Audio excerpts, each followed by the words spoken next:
this is difficult for him. How can you actually acknowledge that within your country this is happening? We have to do it in our country as well. Yeah. But he's got to acknowledge that this has happened, it has taken place, and then we can actually start to take steps to implement procedures to be able to help them, because they need help. Yeah, well, they need sanctions, but they need help. Part of it is, and I'll always look at agendas, you always put yourself in someone's shoes, and I guess if you're the Bulgarian manager, and given that large sections of your fans have this mentality, I guess as part of it as well is that you've got to be careful what you say, because there's a lot of people out there that if you talk against them, that could then impact you personally. So I guess there's so many different things at play here, but I guess that's a concern, because then long term it goes back to it. We talk about education, and I think when you get the minority, and it is the minority over here, I would argue, then there is a potential for reform. There's a potential for education. I just watched that last night, and Patrick's made the point. You just wonder what has to happen. You mentioned that it might be they get banned and it's like the sweet shop, you're looking inside. Does that make a difference, or is it just something that's going to be generational, that over time, like we've seen improvements here over the last 100 years, over time it will happen, but they're just a lot way further back than maybe we are? Oh, they are. I mean, I looked at that kind of over racism. It was almost like from the 70s, almost like when I was playing in the 80s. You know, that's what it took me back to. Now, what's happened to us in this country is reform, is sanctions, is harsher penalties, and that's what has to happen. The penalties need to be harsh, and if it means they miss tournaments or they don't have international football in their country, because it's not just about skin colour, their racism. You know, it was against, I think it was Kosovo and Czech Republic recently. So, you know, it's across the board. So you know, they need education. They need it now. And maybe what has to happen is they're not allowed to entertain international football in their country until they improve their behaviour. Great to hear from Love Sport's very own Paul Mortimer earlier on Love Sport Breakfast. Remember, you can hear it from Richard Lee and Patrick Christie's every weekday morning from 6:30 a.m. Interesting points from Morts there. Firstly, important to recognise that England are not squeaky clean on this matter. We never have been. We've got a pretty dodgy past and a dodgy present as well. But last night showed that all of those Bulgarian suggestions that we're in any way worse than them or in any way comparable, absolutely ridiculous. And this point about the no tolerance and the 3-strike rule is a very, very good one. We've got to be beyond protocol now, I think. And I saw a lot of tweets last night saying, basically, scrap the protocol. Who cares? Get them off the pitch. Again, it's the player's decision to do it. Do you think it is a player's decision, but it is a player's decision that's affected by knowing that they are essentially breaking some sort of rule, protocol, whatever you want to call it. It's a rule that they fear they'd be breaking. If that protocol wasn't in place, and I know that would mean that there'd be no official sort of guidelines in place, and that wouldn't be right either, but do you think players would have, both last night and in the past, just walked off a lot more easy, just gone, right, that's it, why would I stay out here? No. I know we have seen players walk off. Sully Montari comes to mind, for example, over in Italy, but it doesn't happen that often. It's a pretty massive deal when it does, and it doesn't happen at international level, not at competitive sort of European international level. Well, I think you have to look at the kind of guys these players are. And to their credit, part of getting to that level is being a warrior. It's being spectacularly competitive. It's wanting to show people up. And the Raheem Sterling goes up levels if you give him abuse. Levels. Yeah. That was as well as I've ever seen him play last night. And as Henry Winter noted in the Times, it's almost as if he was going, come on then, you know, you're racially abusing me. I am levels above you in every sense. But that is also in itself a problem. And part of it is this idea that it was England 6, racism 0. It wasn't. I very much enjoyed watching a load of racists get battered at football. I very much enjoyed the England away fans doing various chants I can't repeat, winding them up to that effect. But this idea that by beating Bulgaria 6-0 and by black men having a massive part of that, they're going to go home and go, you know what, that Raheem Sterling's a wonderful footballer. Maybe I should readdress my views on race. No, all we did was beat them at football. They're still racist. Yeah, I agree, Johnny. I think it's not going to have anything like the impact some people are hoping it's going to have. And I think that Mortz was interesting there, Rich as well, the point he made about the lack of real no tolerance in those guidelines. It is, Paul Ince has said this afternoon as well, it's 2 free hits. You know, he says it's like being a boxer and you get 2 free hits at someone. You get to punch them in the face twice, and only on the third time are you allowed to do anything back. And, you know, it's not the perfect analogy, but there's something in it, isn't there? And you do just think, if you were a player in those shoes, and we heard the likes of Tyrone Mings himself on his debut, who'd reported the abuse initially, incredible strength of character and clarity of thinking, presence of mind, everything that he showed.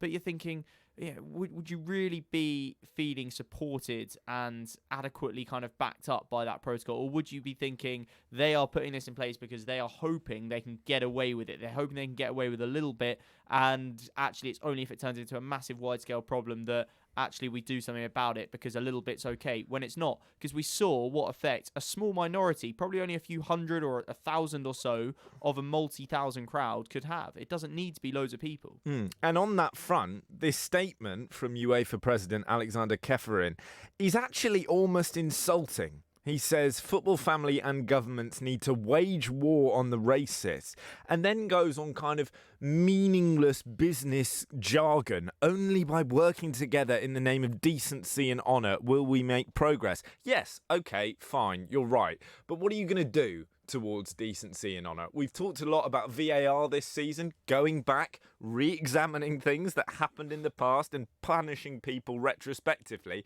Well, let's get those VAR cameras out, shall we? Let's have a look at the crowd. Let's identify the people. Let's ban them from all football forever. Let's ban Bulgaria from playing any international fixtures for 5 years. Let's get rid of Mikhailov, who's walked. Let's sack the manager, ban the manager for a couple of years for consistently denying. I think that keeper can have a ban for a couple of months as well for saying the crowd were fine, and show that we're not messing around anymore. Johnny, the journalist, and I know possibly that's because we are journalists ourselves, but you would like to think that people in the media, if you like, have a clearer, better understanding of it. Just as bad. But you may have seen this, you may have not. Earlier today, it emerged the video from Gareth Southgate's press conference where a Bulgarian journalist interrupted, amid claims of the racism that was going on. A journalist interrupted. Have a careful listen to hear what he's saying. It's incredible. Absolutely not true. Incredible, difficult situation, heavy circumstances. What are you talking about? Okay, it's an exaggeration. Appreciate you being continuing the press conference. The game was so friendly.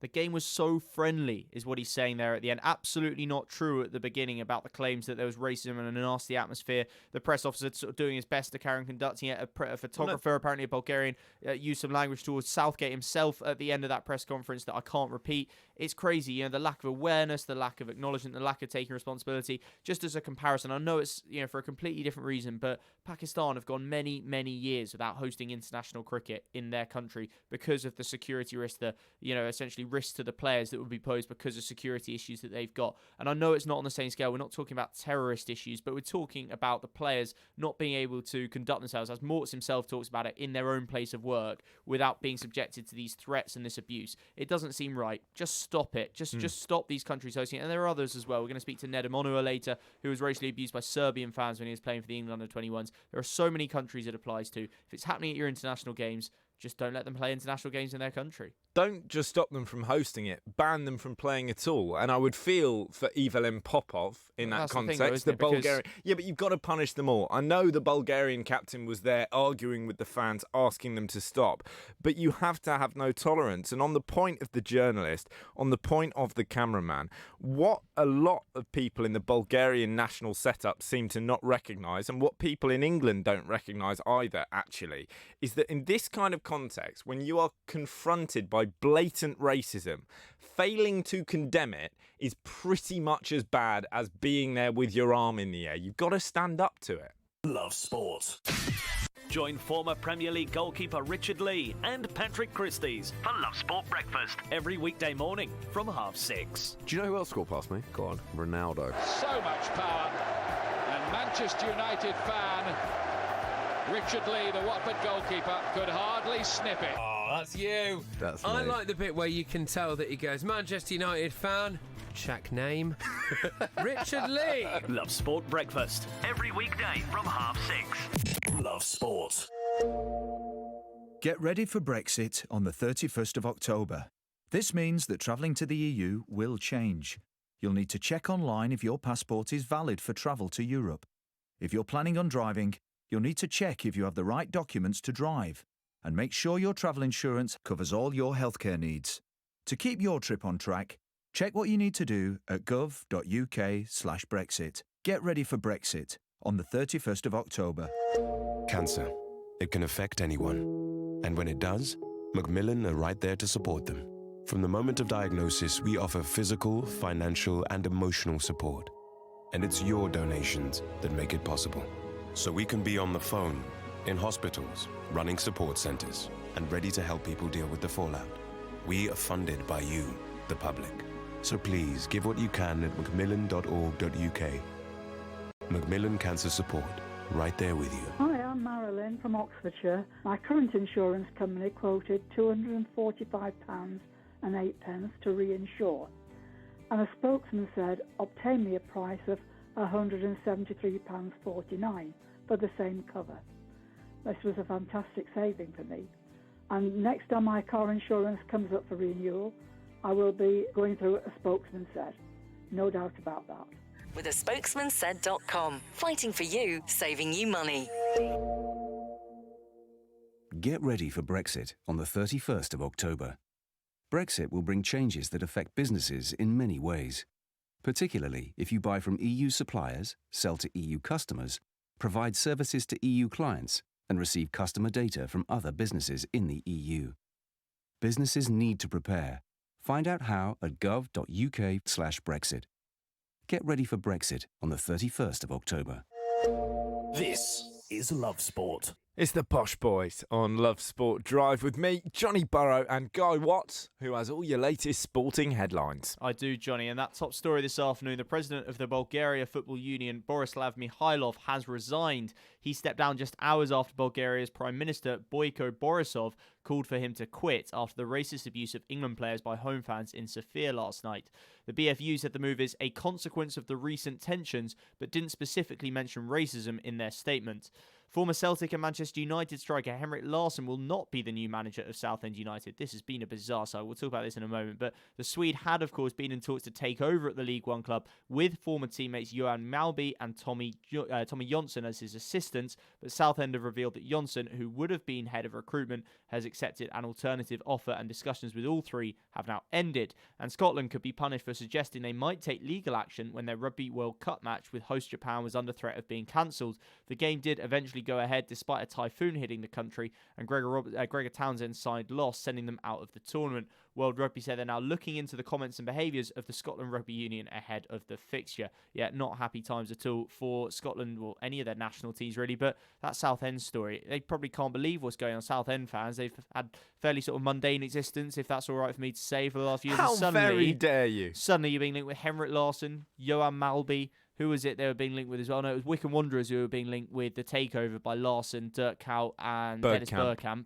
And there was talk of Dirk Kuyt joining Larsson as manager of Southend as well, which I particularly enjoyed at the time because the video game Football Manager often gets criticised for being unrealistic. You have things happen like I had in one save. Cristiano Ronaldo took over as manager of Portsmouth in League Two. And when that happens, people take a screenshot and they tweet it at Football Manager and go, at Football Manager, your game is meant to be realistic. What's going on? So when Larsson was linked with the Southend job, the official Football Manager account tweeted the news story with, oh, Football Manager's so unrealistic. Well played them, yeah, fair enough. But it's not going to happen. That is the news this afternoon. Other news involving Ronnie O'Sullivan. He's been speaking again, outspoken after his win at the English Open last night. Crawley must hate Ronnie O'Sullivan down in Crawley. We'll tell you exactly what he's had to say in just a moment. Love Sport. Cancer. It can affect anyone. And when it does, Macmillan are right there to support them. From the moment of diagnosis, we offer physical, financial, and emotional support. And it's your donations that make it possible. So we can be on the phone, in hospitals, running support centres, and ready to help people deal with the fallout. We are funded by you, the public. So please give what you can at macmillan.org.uk. Macmillan Cancer Support, right there with you. This is Love Sport. Ronnie O'Sullivan is not a man who minces his words. He's a brilliant snooker player, and he's often also a brilliant entertainer when it comes to interviews, unless, that is, you live in Crawley. He's had a bit of a pop at a specific venue in the town in the past, the K2 Leisure Centre, where he played last year, describing it as a hellhole and alleging that some of the rooms smelt of urine. He hadn't, however, had a pop at Crawley the Place more broadly, and he's gone one further this year, saying every day in Crawley is a day lost in my life, which, by the way, is brilliantly reported by the BBC, who say O'Sullivan joked with reporters as he confirmed he would not be spending his day off in West Sussex. You can say that again, can't you? Yeah, they must be desperate to see the back of him. He turns up there for like 4 days of the year, and he gives Crawley more publicity than I think it's fair to say they get in on average on the other 361. Have you been to Crawley, Johnny?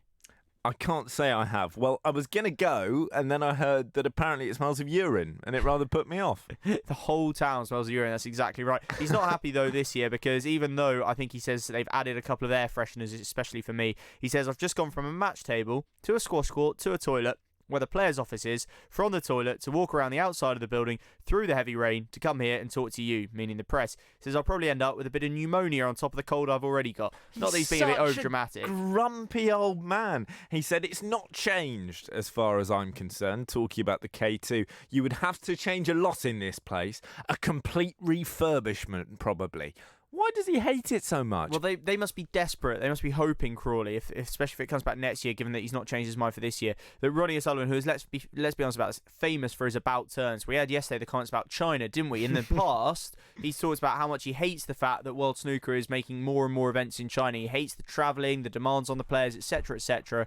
And now suddenly he says he's going to play 80% or more of his tournaments over in China. Obviously, the money's a factor. Very, very good prize money out in China, but there's got to be more to it. Ronnie just loves winding us up. He threatens to play his last World Championships every single time they come around. He says he might not even play at the one that's upcoming occasionally, and then obviously changes his mind and is always there. So he's just someone that loves changing his mind, but he hasn't changed his mind when it comes to Crawley, and they must be a little bit frustrated. Although there is that old saying, is there no such thing as bad publicity. I don't know if the K2 Leisure Centre attendance booms, if kids' parties increase, if more people visit the swimming pool.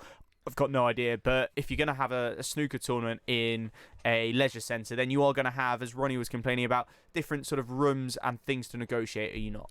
Yes, but there is a staggering amount of arrogance here. And I know the comments are funny. They're actually also pretty unpleasant. When you see, for example, a top football team going and playing away to a smaller club with facilities of the kind that they don't normally expect, they're normally broadly respectful, and it's not just the facilities that O'Sullivan has gone for. He's criticised the way the draw works because he's been paired against world number 105 O'Neill. He said, I just don't enjoy that dynamic to a match. I'd much rather play someone who's got as much to lose as I have. And the crucial line here, he described playing someone of O'Neill's calibre, shall we say, as like following a driver who doesn't really know what they're doing. You're just trying to second guess it and you end up having a crash yourself. It's disrespectful. Wind your neck in. It is disrespectful. So and also it seems to sort of suggest a fundamental lack of understanding of how tournament play works. You know, if you go into a draw with 100 odd players, then obviously there's every chance that you're going to get up against one of the lower ranked people and also therefore have a better chance of going through. I think he was stung quite badly by losing to James Cahill, if you remember, in the first round of the World Championships last year. But I think that brings us quite nicely to the issue that snooker has overall. It has to accept that, as I think most of the players do in fairness, that it is much more high profile and there's much more money in it than there was 10 years ago, 20 years ago, 30 years ago. And that's largely because of Barry Hearn, who's, you know, chairman of World Snooker. He has pumped a lot more money into it and all the rest of it, but it's still not the Premier League, and it's just never going to be, all right? It's snooker. It's men hitting balls of different colours around a baize table with a long stick, and I quite like it, but I accept that I'm in a kind of minority, and it's a difficult sport to watch for too long. The World Championships, for goodness sake, are played at a theatre in Sheffield where the attendance, the maximum capacity is 700 or 800 people. It's just not, you know, the Champions League final, the World Cup final, the Super Bowl. It's just not those things. Ronnie O'Sullivan's been playing at the top level of snooker for 25 years. If he hasn't registered that by now, if he hasn't come to terms with the fact that you need to occasionally play at venues like a leisure centre in Crawley or, you know, the previous venue of the English Open somewhere in Barnsley, then you just have to get on with it. For goodness sake, we had Neil Robertson, a former world champion last week, driving to the wrong Barnsley because he just put Barnsley into his sat-nav and it took him to one in Gloucestershire. This is the sort of thing that happens in snooker. You know, it's not operating at the level of Premier League football. football. You got to get on with it. And if Ronnie didn't want to, that wrong? Hang on, it's hang dim, on, isn't hang it? on. It is How dim. do you get that wrong? Because you know broadly where Barnsley is and broadly where have thought. Gloucestershire is, and you would look at the map and go, "Hang on, that doesn't look very like Yorkshire." Or you'd have thought somewhere along the way, wouldn't you, Johnny, when the signs were to Bristol and not Barnsley or when you go Leeds? past Nottingham. I don't know, and especially when you're really nearly there. Barnsley and Gloucestershire is a village of I think 300 people, so he must have clicked, but apparently not. Look, Neil Robertson, brilliant snooker player. He's been on this station before. He's a really good guy. He obviously had a bit of a brain fade there, but the point is, it's the sort of sport where you do get, let's be honest, pretty amateurish stories like that. And as for Ronnie's comments about not liking playing lower ranked people, the line I really take objection to is it's people who are just happy to be there. It's their big occasion, and they just go out and smash balls all over the place. There's no point trying to play the right shot. The point is, they might take that attitude because they're playing you, Ronnie. They're playing one of the all-time greats of the sport, if not the greatest player there's ever been. You should be flattered that people are taking that attitude, and you should try and embrace the way they want to play. Ultimately, Ronnie is regarded and so highly and loved by so many people because of the way he plays. He so often goes out and smashes the balls around and seems to not care too much for the sort of consequences of his shots. He's there to play shots to entertain the crowd, and yet he objects to people taking that sort of attitude against him because he thinks it lowers his chances of winning. I think it's a shame. I'm a massive fan of Ronnie O'Sullivan, but I don't think he's done himself any favours over the last couple of days with these comments. I think it's unnecessarily petty, this sort of spat that he's in with the K2 Leisure Centre, and I don't think it becomes him to be talking about playing lower ranked opponents in the way that he is. Is Ronnie O'Sullivan the first elite sportsman, or indeed the first person in history, to be in a personal war of words with a leisure centre? In which, by the way, he is the only participant. He's the aggressor. Because he's not only just the aggressor. Have the K2 given anything back? I would love to see their official Twitter go, to be honest, we normally like to host better snooker players than Ronnie O'Sullivan. We can't really be bothered. In fairness, they were given the rights to reply, and they did say that World Snooker is happy to be working with the K2 venue, building the English Open into a great event. The atmosphere in the arena on the opening day on Monday was excellent, and we look forward to more support from the people of Crawley throughout the week. So they're very much sort of towing the party line, if you like. But we haven't heard an awful lot from the K2 Leisure Centre itself, but it's good to hear they've got some air fresheners in, because clearly you don't want anywhere smelling of urine, do you? Whether or not you've got world-class snooker players there. You don't. And you do just wonder as well about the kind of response. They're listening here, by the way, at Love Sport. Yes, well, no, very true. And you wonder about the kind of response that Ronnie will be getting from the good people of Crawley, who might just be tempted to, when he's lining up a particularly difficult shot, go, scuff! Giving your team a voice. Love Sport Radio. You all right, mate? Yeah, I'm fine. Yeah? Really? It's just, there's a massive grizzly bear sitting on you. You sure you're okay? Well, now that you mention it, sometimes we say we're fine when we're not. But with 1 in 4 experiencing a mental health problem, if your mate says he's fine, he might not be. Be in your mate's corner and ask twice. Time to change. You're in leakage, you're in leakage. You're in leakage, you're in leakage. You're in leakage. You're in leakage, you're in leakage. Tenna men. Pants and pads. You're discreet. Masculine. You're secure absorption zone. Buy online or in shops. You're Tenna men. Keep control. Urine? No. There are fewer than 20 days to get ready for Brexit. Find out what you need to do to prepare now at gov.uk/Brexit. Cancer. It can affect anyone. And when it does, Macmillan are right there to support them. From the moment of diagnosis, we offer physical, financial, and emotional support. And it's your donations that make it possible. So we can be on the phone, in hospitals, running support centers, and ready to help people deal with the fallout. We are funded by you, the public. So please give what you can at macmillan.org.uk. Macmillan Cancer Support, right there with you. There are many things a mother can pass on to her baby. Her smile, her eye colour, and her immunity to whooping cough. Whooping cough is a very dangerous illness for young babies, and at the moment it's spreading fast. A simple vaccination during your pregnancy can help to protect your baby in their first weeks. Please speak to your GP, nurse, or healthcare professional and pass on your immunity. An actor, a journalist, and a comedian walk into a bar, and they're all whining about Donald Trump. This is Love Sport. Well, we've got a cracking show coming up all way round here on Love Sport Radio. We're going to be talking to former Villa and Watford winger Tony Daly and former QPR and City defender Nedum Anua about that terrible racist abuse of the England players in Bulgaria last night. We've got an Italian football expert on the line, possibly giving Arsenal fans hope that Mesut Ozil could be on his way out of the club. I can't believe it, Johnny. I just can't believe it. He's going to have to be extremely convincing, is Adam, to really make me believe that anyone, let alone one of the Milan clubs, want Mesut Ozil. It always confused me, by the way. We'll move on in a sec, but it always confused me when I see the Milan clubs these days linked to the same player. They are almost literally opposite ends of the Serie A table. It's like if one club is linked with them, either lazy journalists just lump them both in together, or they sort of have a slightly shared scouting department, and maybe one club's target becomes both of theirs. Maybe it's AC Milan still trying to keep their foot in the big time. See Inter Milan linked and go, no, we're good too. Yeah, we want we're him. Good too. We want Mesut. Mesut, come over here. Not that side, this side. It's exactly the sort of signing I can actually imagine AC Milan making more than Inter, because it's the sort of thing that Man United would do. And I've come to sort of, think in my head of, if you can put AC Milan in a sentence, you can probably replace it with Man United, and vice versa. They've become such badly run clubs in crises. Not really, to be honest, Johnny. No, we're going to be talking Tyson Fury as well in probably just a moment, because he's, I think, making a bit of a fool of himself as well. But he is getting $15 million, it seems, to fight a bit of take part in a bit of WWE in Saudi Arabia at the end of the month. Yeah, I'd make a fool out of myself for $15 million. But you do it for a lot less, I would say. I do, you have to say.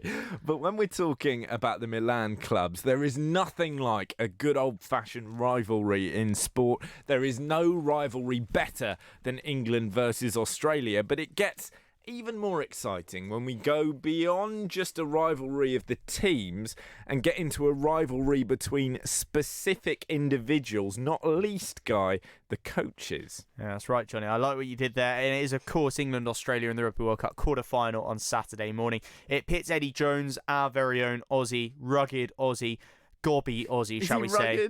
I think he's rugged.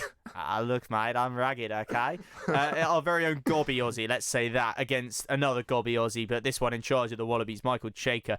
It's a rivalry, certainly, but it's a one-sided one. Eddie Jones leads their rivalry as international coaches 6-0.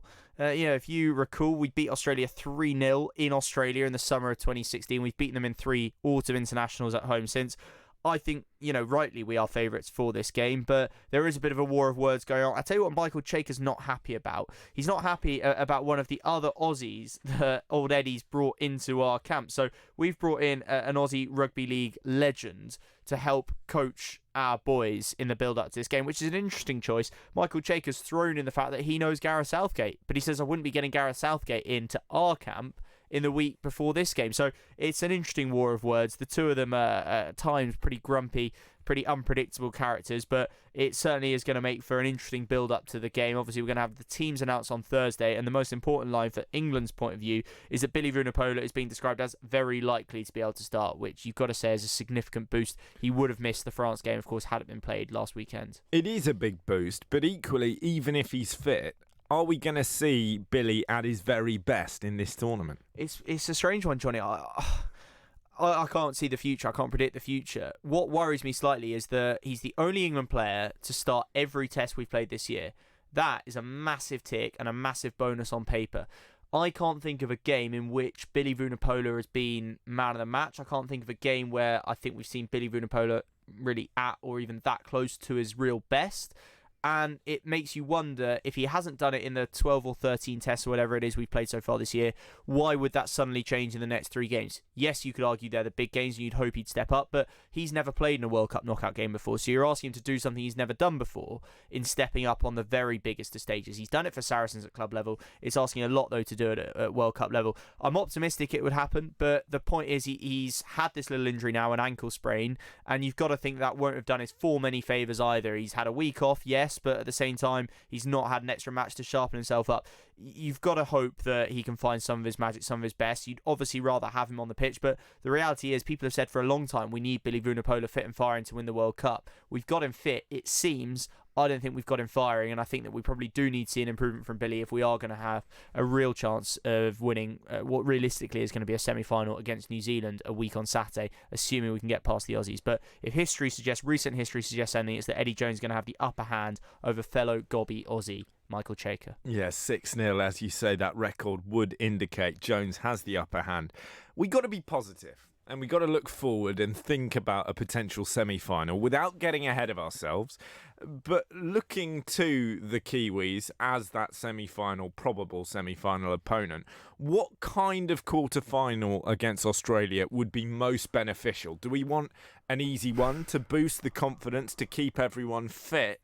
Or do we want to be wary of being lulled into a false sense of security? Do we want a really tough fought game against Australia to gear us up for what is not going to be straightforward versus the All Blacks? It's a difficult one to describe because you're never going to be able to get the perfect game. But what you want is a really tough game that England win convincingly, in short, right? You want Australia to play well, but England to be a lot better.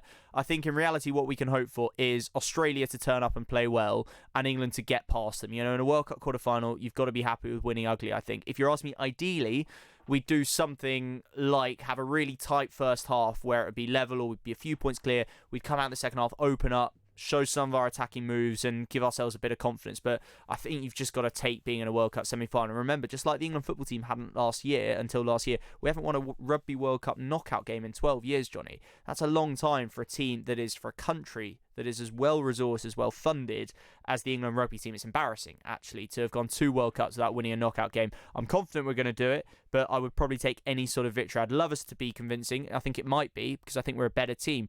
But I think in a Rugby World Cup quarter-final, and remember, especially considering the sort of scrappy games we've seen at times, handling errors with the humid and wet conditions, you've got to take what you can get. And if we can get beyond the Australians, and then we can get beyond the All Blacks, who I'm going to persevere in calling the All Blacks, although I know you don't want me to. I call New Zealand. We would then be the favourites, wouldn't we? Surely. Well, if we were up against South Africa, Johnny, that was the team that a lot of people were tipping as the pre-tournament favourites. I think it would depend on the nature of the next 2 victories for whoever those teams are. I know it's a cop-out, but I think that if it was Wales, Japan or France, who are the other teams on the other side of the draw, I think we'd be favourites. If it's South Africa, it would be close. I don't know how the bookies would go with that. It would depend on the 2 performances in the next 2 games, but it would be a lot closer. It wouldn't be automatic favourites, but I think that we'd be talking about ourselves as favourites going into that game, hypothetically. But a long way to go yet. We always talk about ourselves as favourites, as we should. Martin Allen certainly does. Well, we talk about the key men, the likes of Bini Vulapola, but which of the less established names could play a part here against the Australians? Are we going to see the likes of Rory McConaughey coming to the floor, Joe Cocker-Singer? They're going to be playing bit-part roles off the bench. I think you'll see one of them be on the bench, and Jack Nowell, we're hearing, probably isn't going to be fit, which is a bit of a blow, and it kind of raises questions. I love Jack Nowell. I think he's a brilliant player. He'd probably get into my first-choice team if fully fit, but he's not been fully fit in such a long time. You've got to be asking whether it was the right call to take him and to take only 2 scrum halves, for example. It's a decision that hasn't cost us yet, but an injury to Hines or Ben Youngs at any time could really throw us into a bit of chaos. So, it's not great that Jack Nowell's not fit. If you're looking for someone who's played maybe a more minor role so far to really burst onto the scene, hard to say, but I think Tom Curry and Sam Underhill are going to be absolutely vital. I think they've been 2 of our better performers. They're not star names necessarily just yet, but I think they're going to be absolutely vital because in David Pocock and Michael Hooper, Australia have 2 of the best flankers in the world. The breakdown's going to be vital. It's been well contested this World Cup, partly because we've seen so many handling errors. The referees have been a bit more lenient, so I think Curry and Underhill are going to have massive games, but I think they're ready to. I think they've been 2 of the only players, arguably, who have been near their best so far in this tournament, but that's fine as far as England are concerned. It absolutely is. It's going to be a crucial one. It's going to be a tough one, and I love that the wind-up is starting already. Eddie Jones just getting a little bit of needle in there. Lots of needle to come on Posh Boys on Drive. Love sport. Get ready for Brexit on the 31st of October. This means that travelling to the EU will change. You'll need to check online if your passport is valid for travel to Europe. If you're planning on driving, you'll need to check if you have the right documents to drive. And make sure your travel insurance covers all your healthcare needs. To keep your trip on track, check what you need to do at gov.uk/Brexit. Get ready for Brexit on the 31st of October. Cancer. It can affect anyone. And when it does, Macmillan are right there to support them. From the moment of diagnosis, we offer physical, financial, and emotional support. And it's your donations that make it possible. So we can be on the phone, in hospitals, running support centers, and ready to help people deal with the fallout. We are funded by you, the public. So please give what you can at macmillan.org.uk. Macmillan Cancer Support, right there with you. Hello, my name's Paula. I'm from the Shropshire area and I'm a business development manager. I use a spokesman said for my car insurance where I've saved over £500 and also on travel insurance as well. So in total, me and my family have saved about £600. I would definitely use it again and I would definitely recommend it. With a spokesmansaid.com. Fighting for you, saving you money. Oh, it's okay. Let's face it, when your kids are ill, you do anything to help them feel better. But remember, antibiotics aren't always needed. You might not realise it, but taking antibiotics when you don't need them puts you and your family at risk of a longer and more severe illness. Help keep your family well. Always take your doctor's advice on antibiotics. Search NHS antibiotics. All better. We've got a top-class hour coming for you on Posh Boys on Drive. We're going to be examining the fallout of the racist abuse in that England versus Bulgaria game last night. We're also actually going to talk about the performance itself, because whilst it was marred by all of that nonsense, a fantastic display from that England team. We're going to be talking to an Italian football expert. Could Özil finally be leaving the Emirates? And we're also going to be talking boxing. Tyson Fury getting into the WWE ring. Ronaldo has 700 goals. Is he the greatest? But first, it's time for the news. On digital radio, online, mobile and smart speaker. This is Love Sport News. From the Sky News Centre at 4, the EU's chief negotiator says it's possible a Brexit deal could be struck this week, but only if an agreement's in place by tonight. Michel Barnier says time is running out to break the deadlock. Obviously, any agreement must work for everyone, the whole of the United Kingdom and the whole of the European Union. Let me add also that it is high time to turn good intentions in a legal text. If there's no agreement today, EU leaders could have to hold emergency talks later this month. Boris Johnson has repeatedly said the UK will leave the EU by the 31st of October. Labour has called UEFA's response to racist abuse of England's footballers during last night's Euro 2020 qualifier in Bulgaria vanilla. The president of European football's governing body says they'll do everything they can to eliminate this disease from football. Shadow Sports Minister Dr Rosina Allen-Khan hopes they'll follow through with firm punishments. Look, fines are not enough. Bans are obviously a must, but I think there should be penalties put in place. I think we cannot rule out clubs missing matches and being thrown out of cups altogether. The time to act is now. Some breaking news now. Royal Mail workers have voted massively in favour of industrial action. Strike dates have yet to be announced, but the union may choose to target Christmas deliveries. The ex-boss of Thomas Cook has been urged to give some of his earnings back to former staff after the travel firm collapsed last month. A committee of MPs has heard how Peter Frankhauser earned a cash bonus in 2017 of more than £500,000. Paul Gascoigne briefly broke down while giving his evidence at his trial for sexual assault. The former England footballer is accused of kissing a passenger on a train last year, but denies it was sexual. And Jennifer Aniston has joined Instagram after previously saying she wouldn't have an account. She shared a picture of herself with her friends' co-stars. That's the latest. I'm Daisy Steele. Love Sport Radio. On digital radio, online, mobile and smart speaker. This is the Posh Boys on Love Sport Drive.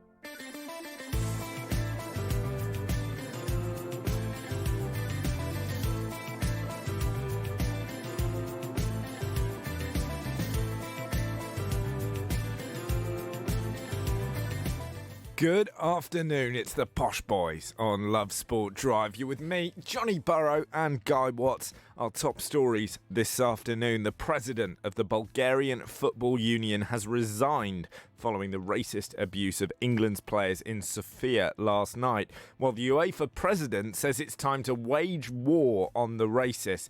How about you start actually doing something about it then, hey? And Ronnie O'Sullivan, never shy of having a pop at Crawley, has reignited his feud with the town and specifically the K2 Leisure Centre at Snooker's English Open. He's gone one further than just saying it smells of urine. He's now saying every day I spend in Crawley is a day in my life I will never get back. But of course, the biggest story of all is the drama any day in your life you don't get back. That is true. But I would prefer to not get back a day which didn't smell of urine. Hang on, you've over-negatived me there, but I think I know what you're I don't want urine. That's the basic point here, Guy. Your top stories at 4 o'clock. I tell you what, just quickly, if anyone is in Crawley listening to us, please get in touch with us. Tell us what Crawley's like. Tell us what the K2 Leisure Centre is like, because I feel like it's getting a bit of a hard rap here. I've heard it's lovely this time of year. I've heard it's lovely all year round, Johnny. But especially when it is like this outside, to be fair, because that is when you want a leisure centre. You do need something inside, preferably with lovely snooker tables. But our biggest story this afternoon is, of course, the terrible racist abuse we saw in Bulgaria last night. And obviously, all racism is terrible, Guy, but there are some instances where you see it and it is localised and you think that is terrible, but it doesn't chill you to the core. And actually, last night, seeing rows of white men with shaven heads, dressed in black, with their arms in the air in a Nazi salute, making monkey noises at England's brilliant young black footballers, is one of the most distressing things I've ever seen. I was watching it at home on the sofa with my girlfriend, who's black, and as soon as it panned to them, she just walked out. And I said, "You're not going to watch the game? You're not going to talk about this?" And she was like, I don't want to see that.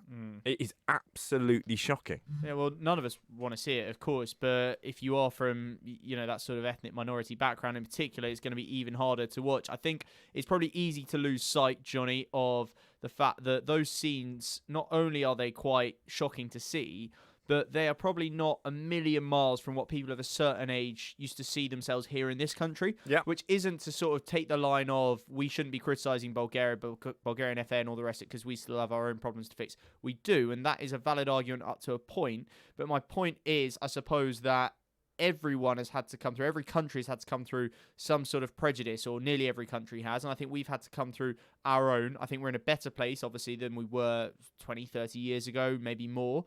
I don't think we're by any means sort of sorted on it, but I think last night was a good example of if the Bulgarian FA, if the Bulgarian manager, for example, wanted evidence that things are in fact worse in Bulgaria than they are in England, you could take that example of the national team playing on the most high-profile of stages against England. In this case, it could have been anyone.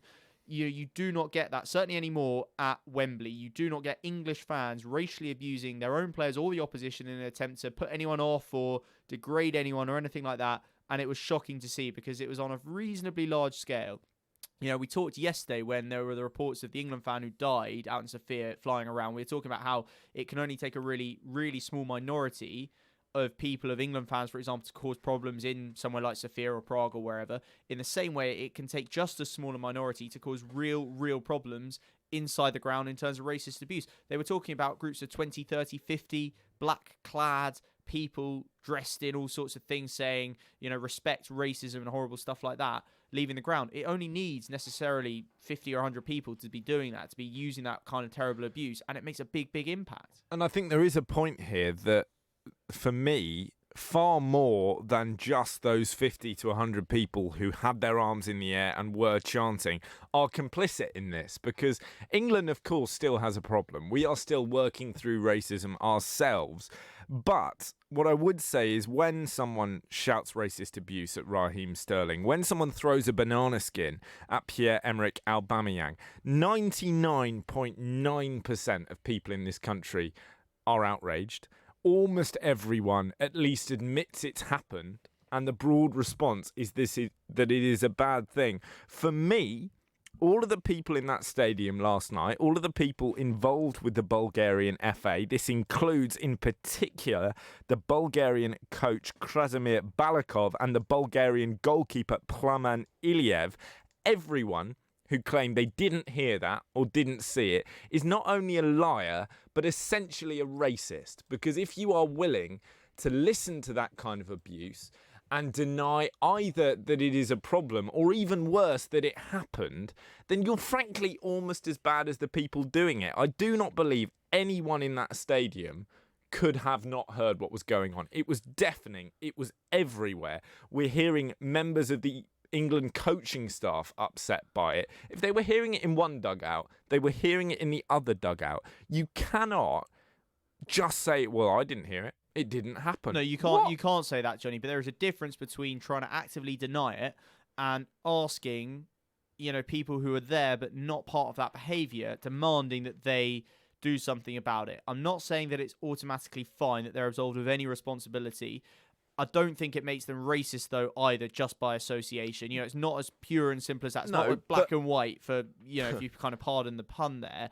But it's a problem because, you and I may have been in situations in life where you are made uncomfortable by people around you in a public place and you want to say something. It may or may not have been racist or whatever that they were doing. No, that's true. But it's difficult to confront people, especially in big groups and intimidating people. It is, but I'm not here saying that if you're a Bulgarian fan and you're next to another Bulgarian fan who's doing that, you are a racist for not confronting him. I would like you to do so, but I appreciate that is a complex situation. You're potentially in danger, all of that. Exactly. But actually, if you are Krasimir Balakov, the Bulgarian coach, if you are Plamen Iliev, the goalkeeper, you're not in danger. And if you're Balakov, you are complicit in that. You are responsible for that team. You're responsible for those supporters. And just as Gareth Southgate is a superb figurehead and an eloquent and dignified man when he is representing and leading our nation forward, it is not good enough for Balakov to pass the buck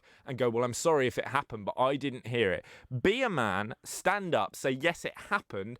I'm disgusted and I'm really sorry. He didn't do that and he should lose his job. And what about for one of the most unpalatable bits of whataboutery that I've ever seen? I saw the referee stop the game, but I also have to say the behaviour was also not only on behalf of the Bulgarian fans, but also the English fans who were whistling and shouting during the Bulgarian national anthem. How dare they? I mean, this sort of thing, he just doesn't get it, does he? No. And you're quite right, Johnny. I think if, as he has done, Mikhailov, who was the president of the Bulgarian Football Union, has resigned today, which he has, how the Bulgarian manager can stay in his job, Krasimir Balakov, how he can stay in his job after everything he said over the last week, so the way he behaved, conducted himself during and after the game last night, I don't see how, but can you have any less credibility than Bulgaria have as a football nation right now? It's kind of hard to imagine. I mean, fair play in a way to the Bulgarian Prime Minister. Raheem Sterling actually tweeted, didn't he? He sort of said, this reflects well on you, well done, to the Bulgarian Prime Minister who called on Mikhailov to resign. But that is only one very small part of the puzzle, just in the same way that removing 20 or 30 balaclava-clad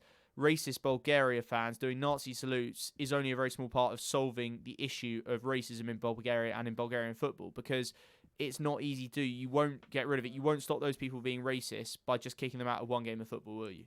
You won't. And Balakov also, on your point of him saying, well, they whistled during the national anthem. Fair enough, that is disrespectful. It's not close to being on the scale of monkey noises or Nazi salutes. And he also said, I heard England fans using really nasty language towards Bulgarians that I wasn't pleased with. What language? Like racists? You heard England fans calling racists racist. Listen, there were chants by those England fans last night that had swear words in them, and I'm disappointed that they did, simply because that means I can't play them for you on the radio. They were funny, they were witty, and they genuinely held racists to task. And listen, the away contingent of England fans, we were talking about this on the show yesterday, are far from perfect. We've heard reports... No surrender, for example, Johnny. Exactly, which did come up. We had reports of rival clubs, for example, Sunderland and Newcastle, for example, Crystal Palace and Brighton, fighting amongst themselves in Bulgaria. Those reports are unconfirmed,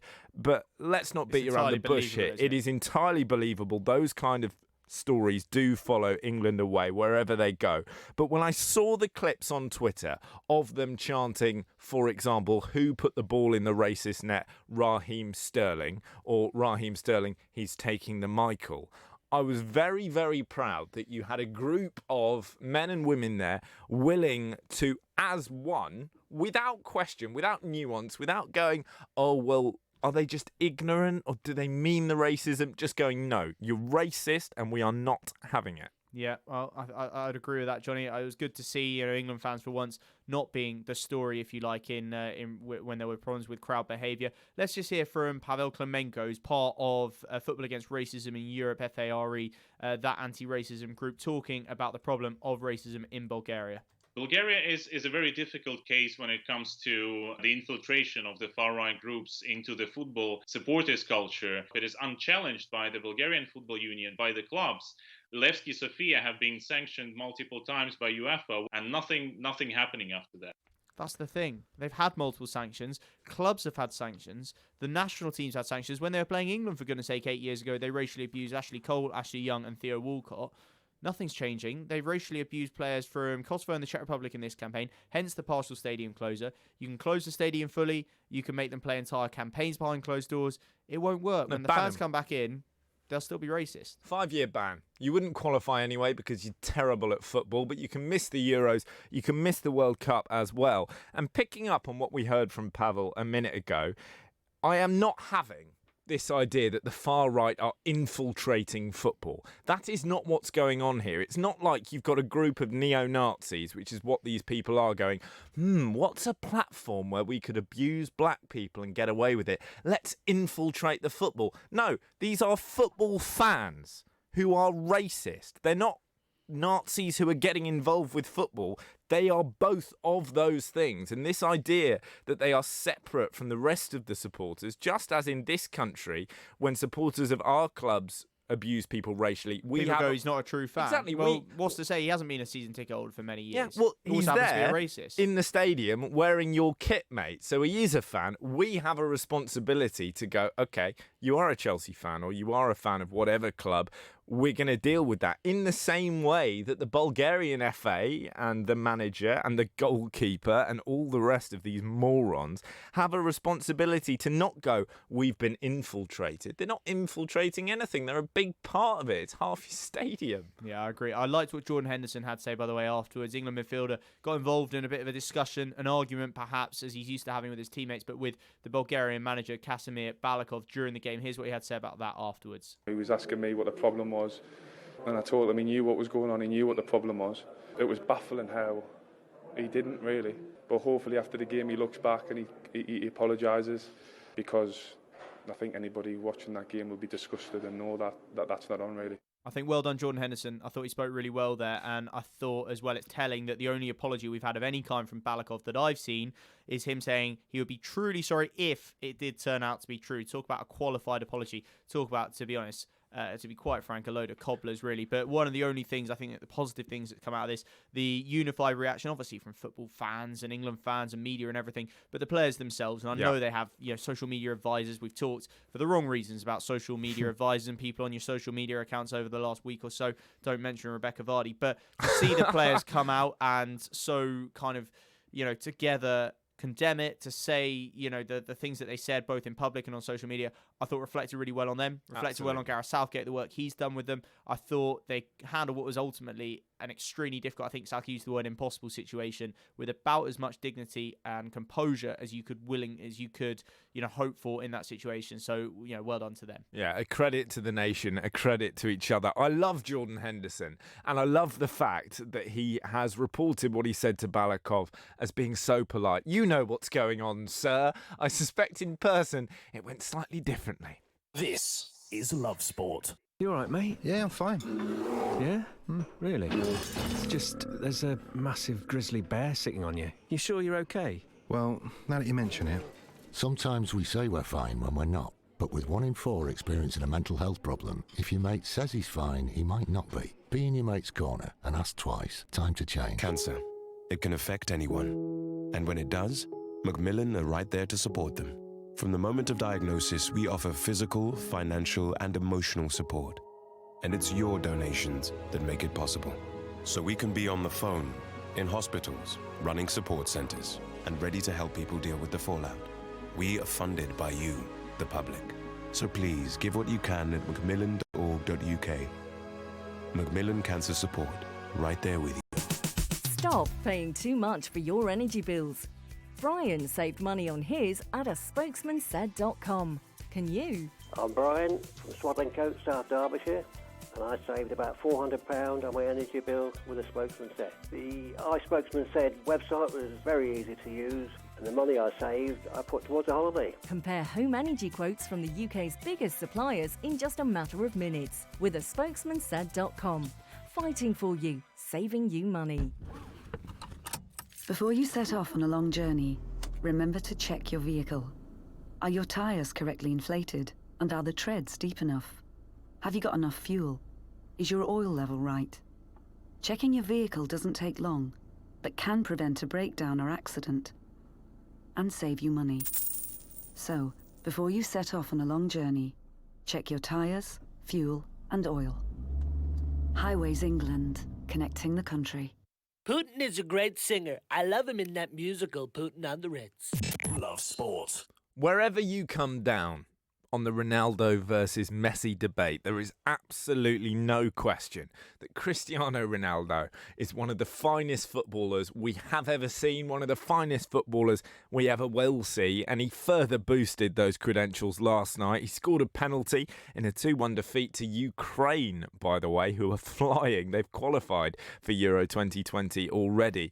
Ronaldo now has 700 professional career goals. That is quite extraordinary. He averages 41 goals a season. That includes playing for Sporting Lisbon as a tiny teenager. That includes playing on the wing for Manchester United as the kind of fledgling lanky winger who did 93 stepovers before running down a blind alley and falling over. His numbers in the last decade have been absolutely extraordinary. And for me, Messi is the greater player. Messi will go down as the greatest of all time. But Ronaldo is extraordinary. And the privilege of watching him score those 700 goals has been unbelievable. He scores so many. I saw people on Twitter going, "What's your favourite Ronaldo goal?" And you have probably 100 of those 700 goals, which are genuinely brilliant, that you could talk about as kind of world-class strikes of a football. Even the little ones. He scored a goal against Luxembourg the other night, which no one's going to talk about because it was against Luxembourg. But he chips the keeper from 20 yards. It is absolutely staggering. You've got the rocket against Porto in the Champions League in 2009. The bicycle kick against Juventus, though, instantly we can give another free one. kick versus Portsmouth. Yeah, the goal against Galatasaray where he tears the entire defence apart and smashes it back across the keeper. And about 300 penalties. And about 300 Seems penalties. fitting that the 700th was a penalty. Penaldo. But they do all take pens. And they do all count. And they do all count. For you, where does he rank? He is the second greatest player I've seen. Are you going to say behind Maradona? No. You could really upset me if you do. No, I'm not. I don't remember Maradona, but I do remember Lionel Messi. And for me, I agree, Johnny, he is the slightly better, the slightly greater player. I think Cristiano Ronaldo is underappreciated for his international achievements. Only Ali Day of Egypt or Iran, I forget, sorry, but only Ali Day has more international goals in history. The guy has been part of a Euro 2016 winning squad. He didn't play much in the final, but he practically managed the team to victory from the sidelines, which is actually weirdly one of my sort of favourite international football memories that don't include moments. Yeah, that game made me so angry. Oh, it was a horrible game. I thought the image of Ronaldo sort of conducting things from the sidelines, showing that passion, I thought that was quite impressive, quite memorable. I just thought, here is a guy who is sometimes questioned, sometimes doubted, both for his sort of commitment to a team ethic and also to maybe international duty. And here he was demonstrating that categorically that wasn't the case. And Lionel Messi, for what it's worth, hasn't ever won a big, international title. So, that I think is something that Ronaldo's got that Messi hasn't as well. And beyond just Messi not winning the tournaments, I love Messi, but it would be remiss not to note the fact that on Argentina duty, and particularly after Argentina duty, he behaves like a petulant, spoilt little diva. Every time they lose a major tournament, he retires. He's retired from Argentina duty 47 times by now. He blamed the refs, didn't he? He blames the refs. He goes, the refs want Brazil to win, so I'm retiring. He just retires. The only person he really could blame is Gonzalo Higuain, but you can contrast that leadership of Ronaldo versus the petulance of Messi at international level. The defining memory for me of Ronaldo at Euro 2016 is the penalty shootout in the semi-final where João Moutinho wasn't wanting to take a penalty, and Ronaldo went up to him, grabbed him by the shoulders and supposedly said, "João, what's up? Take a penalty." And he said, "No, I'm bad at penalties." And Ronaldo went, "You're not bad at penalties, you're great at penalties." And he said, "Yeah, but Cristiano, what if I miss?" And Ronaldo just said, "If you miss, you miss. Take the penalty." He said it's You're in good at God's penalties." hands, didn't he? It's in God's hands. What happens? Moutinho takes the penalty, scores the penalty. Portugal go through to the final. That's a leader, that is a footballer, and that is a man. Yeah, I think you're right, Johnny. Look, he is a legend of football, no doubt about it. Where he ranks all time, I don't know if I'm qualified to say, but it's got to be top 5, hasn't it? His achievements are incredible. How many will he go on to score? He's got 700, 976. I wouldn't be that surprised if it went on to be 800, but you never know with that guy. You know, he may be lining up a move to WWE or something like that, a la Tyson Fury. I don't know what he's got planned for next. If he goes to the MLS or Qatar or somewhere to play his club football, he could easily get 900. Well, that is the thing, and you've got to look at the kind of players they are. The mould that Messi plays his football in, it's not reliant on pace, but it is reliant on invention. And what that means is, because of a lack of physicality, when he ages, he's going to drop deep into central midfield and basically be Xavi for a couple of years, because he could do that and be world class. With Ronaldo, he's still 6 foot something fairly impressive. He's still very, very strong. And if you think back to the late years of Alan Shearer's career, where Shearer basically stood on the penalty spot and whacked it, Ronaldo could do that for another 4 or 5 years. I know it's in the MLS, but he's lost none of his physical power, and Ronaldo keeps himself in probably better nick than Zlatan. So, yeah, I think there could be a lot more goals ahead for Ronaldo. You know, fair play for reaching 700 goals. I think I'm about 100th of the way there in my amateur career. I have, I think, one goal. One goal? My entire amateur career. Well, and you're 1/700th of the way there. Yes, and it bounced in off my bottom. But from You didn't have to tell us that. But from the ultimate professional in Cristiano Ronaldo to perhaps the ultimate slacker in Tyson Fury, this is a guy who doesn't necessarily train all that hard between training camps. And indeed, at the moment, he's not allowed to train boxing at all. He sustained a nasty cut above his eye the last time out. And so you'd have thought Tyson would put his feet up, just relax, get himself ready for this crucial fight, the rematch against Deontay Wilder. Guy, that's not the approach he's gone for. It's not, Johnny. No, we're going to hear a bit more about this with Box Nation pundit Steve Lillis in a moment. I think that Tyson Fury is being a little bit disrespectful to the sport of boxing. I think he's taking a bit of a risk with it, you know, because of the fact that he's now moving to WWE. He's getting paid $15 million, allegedly, you know, reportedly. Whether that can be true to essentially take part in a staged photo shoot, I don't know. But apparently it's going to be $15 million to fight in Saudi Arabia against some big bloke called Brock something or other. He's called Braun, thank you. That's emphasising his power, and you'll do well to respect his name.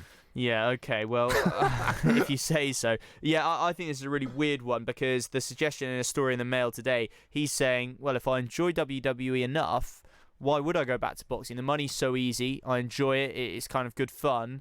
You know, why would I go back and fight Deontay Wilder? And there's an argument to say that you can earn the same amount of money or similar amount of money a hell of a lot more easily. Put it this way, if he's recovering from a serious eye injury and you can get into the WWE ring, it can't really be anything like as comparable. Obviously it's not, we know wrestling's not, but it is a bit of a mockery, isn't it, that he's making of it. I think it's a shame. I think it slightly demeans him, it demeans the sport of boxing. I don't think the sport of WWE could be demeaned any further, but it's just a big stunt. And I think Tyson Fury, while there's a lot of good things about him, I think he gets away with a lot of stuff that other people, for example Anthony Joshua, wouldn't.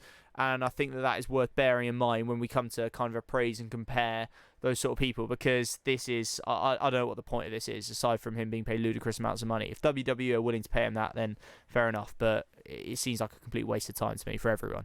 I think it is, and we've seen footballers get involved with WWE in the past. Wayne Rooney, Grant Holt is a wrestler. Wayne Rooney has had kind of cameos. I'm sure Ronaldo could do that if he fancied it. He's got the physique, right? He's got the physique. Seriously. He could jump off. You seem to, I don't watch it, but you seem to need to be either really, really fat, you seem to need to look like the bloke who spends all day down the pub, or the bloke who spends all day down the gym. They're either absolutely shredded, or they look like they've literally swallowed like 26 packs of beer whole. Yeah, and they probably could. I have, for my sins, been to see WWE live. That was not something I wanted to do, but I went to see it at Wembley. And the reason why Tyson Fury will be able to do it is basically they don't hit each other. It's like an episode of Holby City, but with slightly more scripted violence. It's all a pantomime, really, which is why most people who really like it, and I'm going to wind people up here, but most people who really like it are 12. And I'm sure that Tyson Fury will have terms in his contract that say not the face, anything but the face. The face is too beautiful. And I imagine a big insurance sort of package to go along with it. Yeah, it's all a bit of a fuss, but we'll get Steve Lillis's views on that. What I'm interested in is whether there really is any chance of this fight against Deontay Wilder next February not going ahead because of this or anything else. How much of a done deal is that? Steve is going to tell us more in just a moment. Let's just talk quickly. Scott McTominay, I know he's given an interview in which he's described Jose Mourinho as holding a special place in his heart. Jose probably can't believe that any of his former players, especially one that he managed at Man United, is willing to say something nice about him in public. Well, it's actually got really emotional because Jose's replied saying, he's always going to be my boy. And you just think, what? I feel like I'm in an Owen Wilson movie. I can see why McTominay is saying this. Mourinho gave him his debut, brought him into the team, initially basically as a way of winding up Paul Pogba, and McTominay is now an established Premier League footballer, so he owes Mourinho a lot, but it's a very interesting one from the point of view of a manager having a serious influence over a player's career beyond kind of just the tactical side of things, beyond improving them as a player, genuinely having a significant personal impact on them in terms of their private life. Yeah, I think you're right to say that. And remember, Jose Mourinho made up the Manager's Player of the Year award, I think, at the end of 2 seasons ago, especially for Scott McTominay. I've also said several times, I've said it on here, that the beginning of the end for Jose Mourinho at Man United was when he selected Scott McTominay over Paul Pogba in what was essentially a statement to Pogba, to the board, to anyone that cared to take any notice in the Champions League last 16 match against Sevilla, which United went on to lose over 2 legs in the 2017-18 season.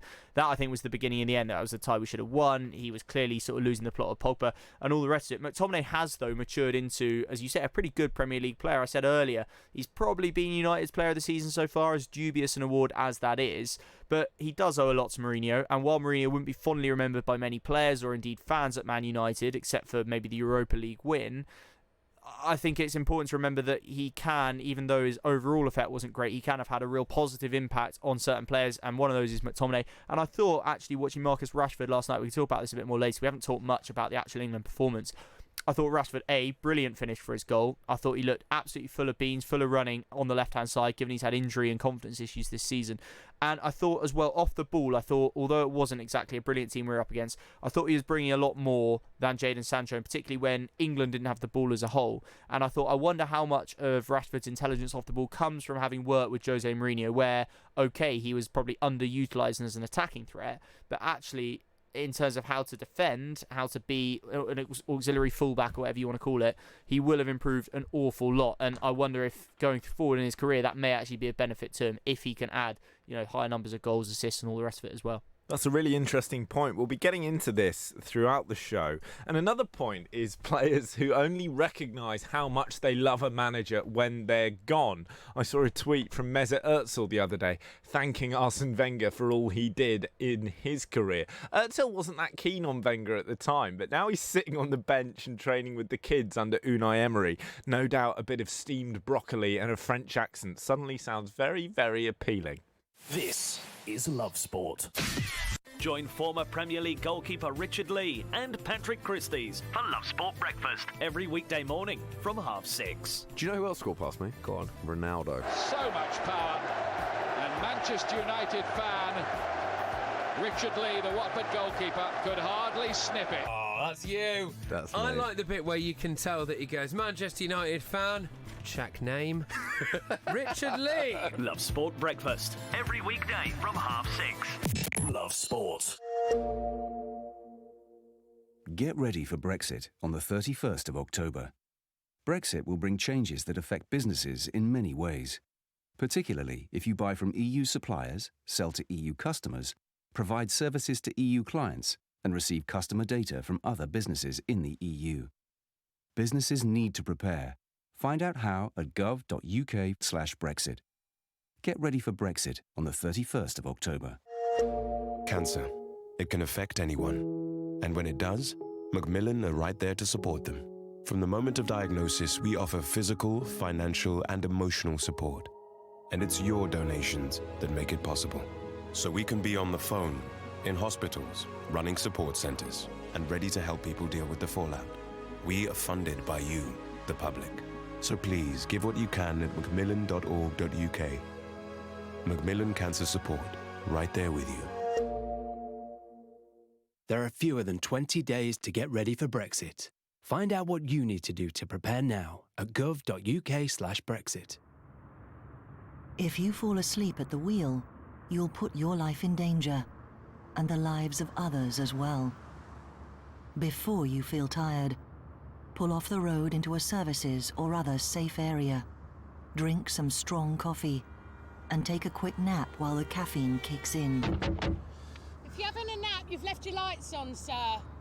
Right, cheers. Think. Don't drive tired. You all right, mate? Yeah, I'm fine. Yeah? Really? It's just, there's a massive grizzly bear sitting on you. You sure you're okay? Well, now that you mention it.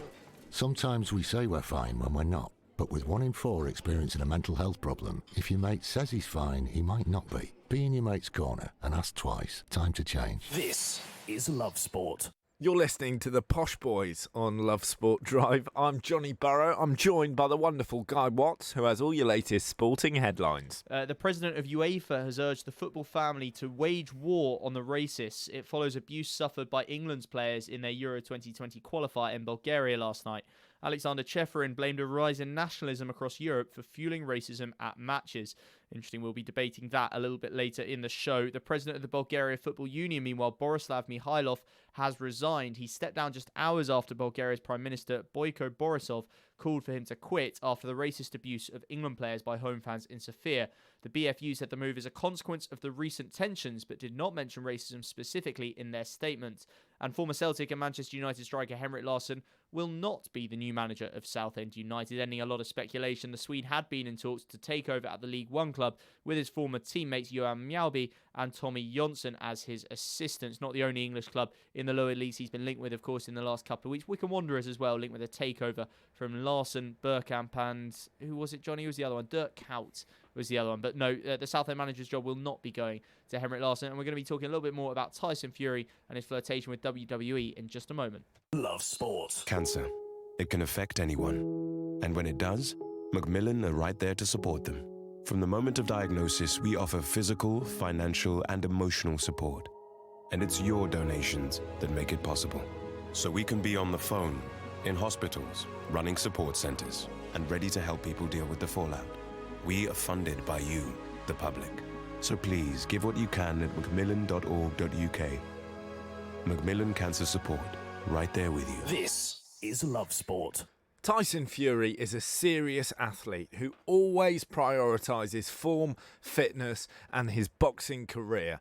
Apart from when you offer him $15 million and a chance to get in a WWE ring, apparently. We are joined on the line by Steve Lillis, who's a pundit for Box Nation. Good afternoon, Steve. Thanks for joining us. What's your take on Fury making a wrestling bow? Is this a risk worth taking with his eye still healing? Look, if someone's giving you $15 million, it's worth the risk.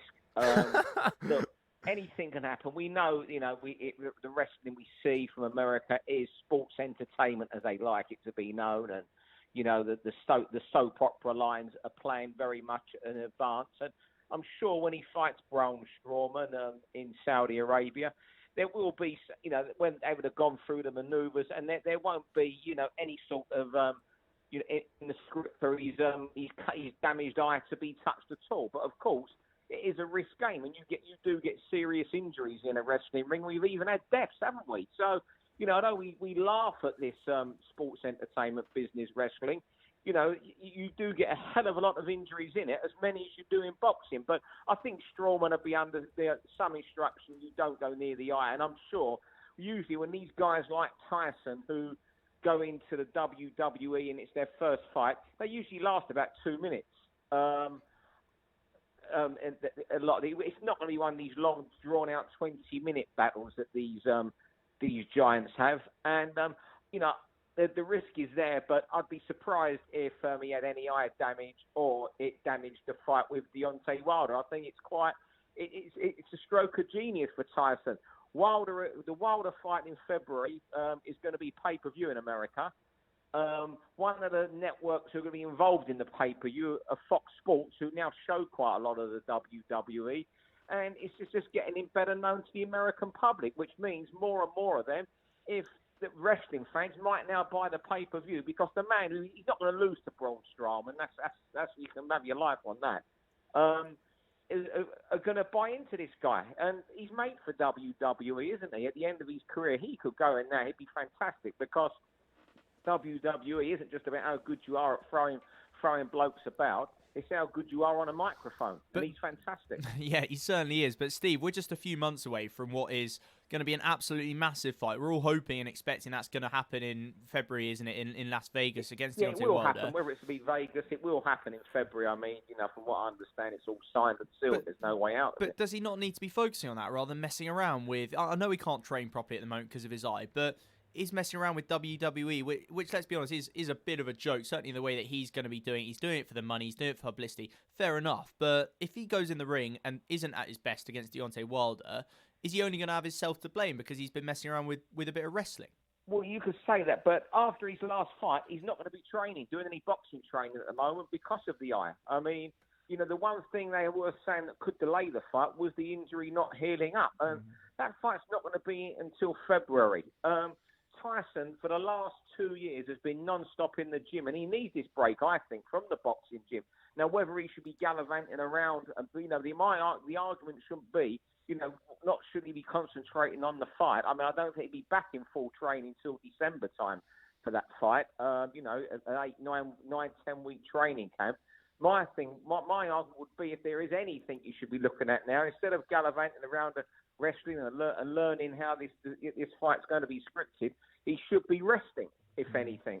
Do you think, is it fair to say, I've seen people say this on Twitter, that other boxers, say Anthony Joshua, but other boxers who's not Tyson Fury, would be getting a lot more stick for doing this than what he's getting? We kind of are willing to forgive Tyson anything because he is such an entertainer and he comes out with all sorts of stuff and he is entertaining to watch and listen to, and we sort of let him off. Do you agree with that, or would we be saying the same thing about anyone who did this? I wouldn't have a problem anyone doing it for the money, but I get the thing. I mean, we're in this era in life now where Twitter is judge and jury, and it seems there's a lot more love for Tyson Fury on Twitter, isn't there, than there is for Anthony Joshua, because he's on there. If you look at his Twitter, he follows about 10,000 people and a lot of fans, and so a lot of people on social media tend to warm to Tyson a lot more than Anthony Joshua. Now, if you look at the way, he comes across a lot more human than what AJ does. Now, that's not a slant on AJ, but AJ is very much media manufactured in what he says, what he does interview-wise, whereas Tyson will just say and do what he wants. And I think people identify with him a lot more than what they do as a person, Anthony Joshua. It was the same when Ricky Hatton was boxing.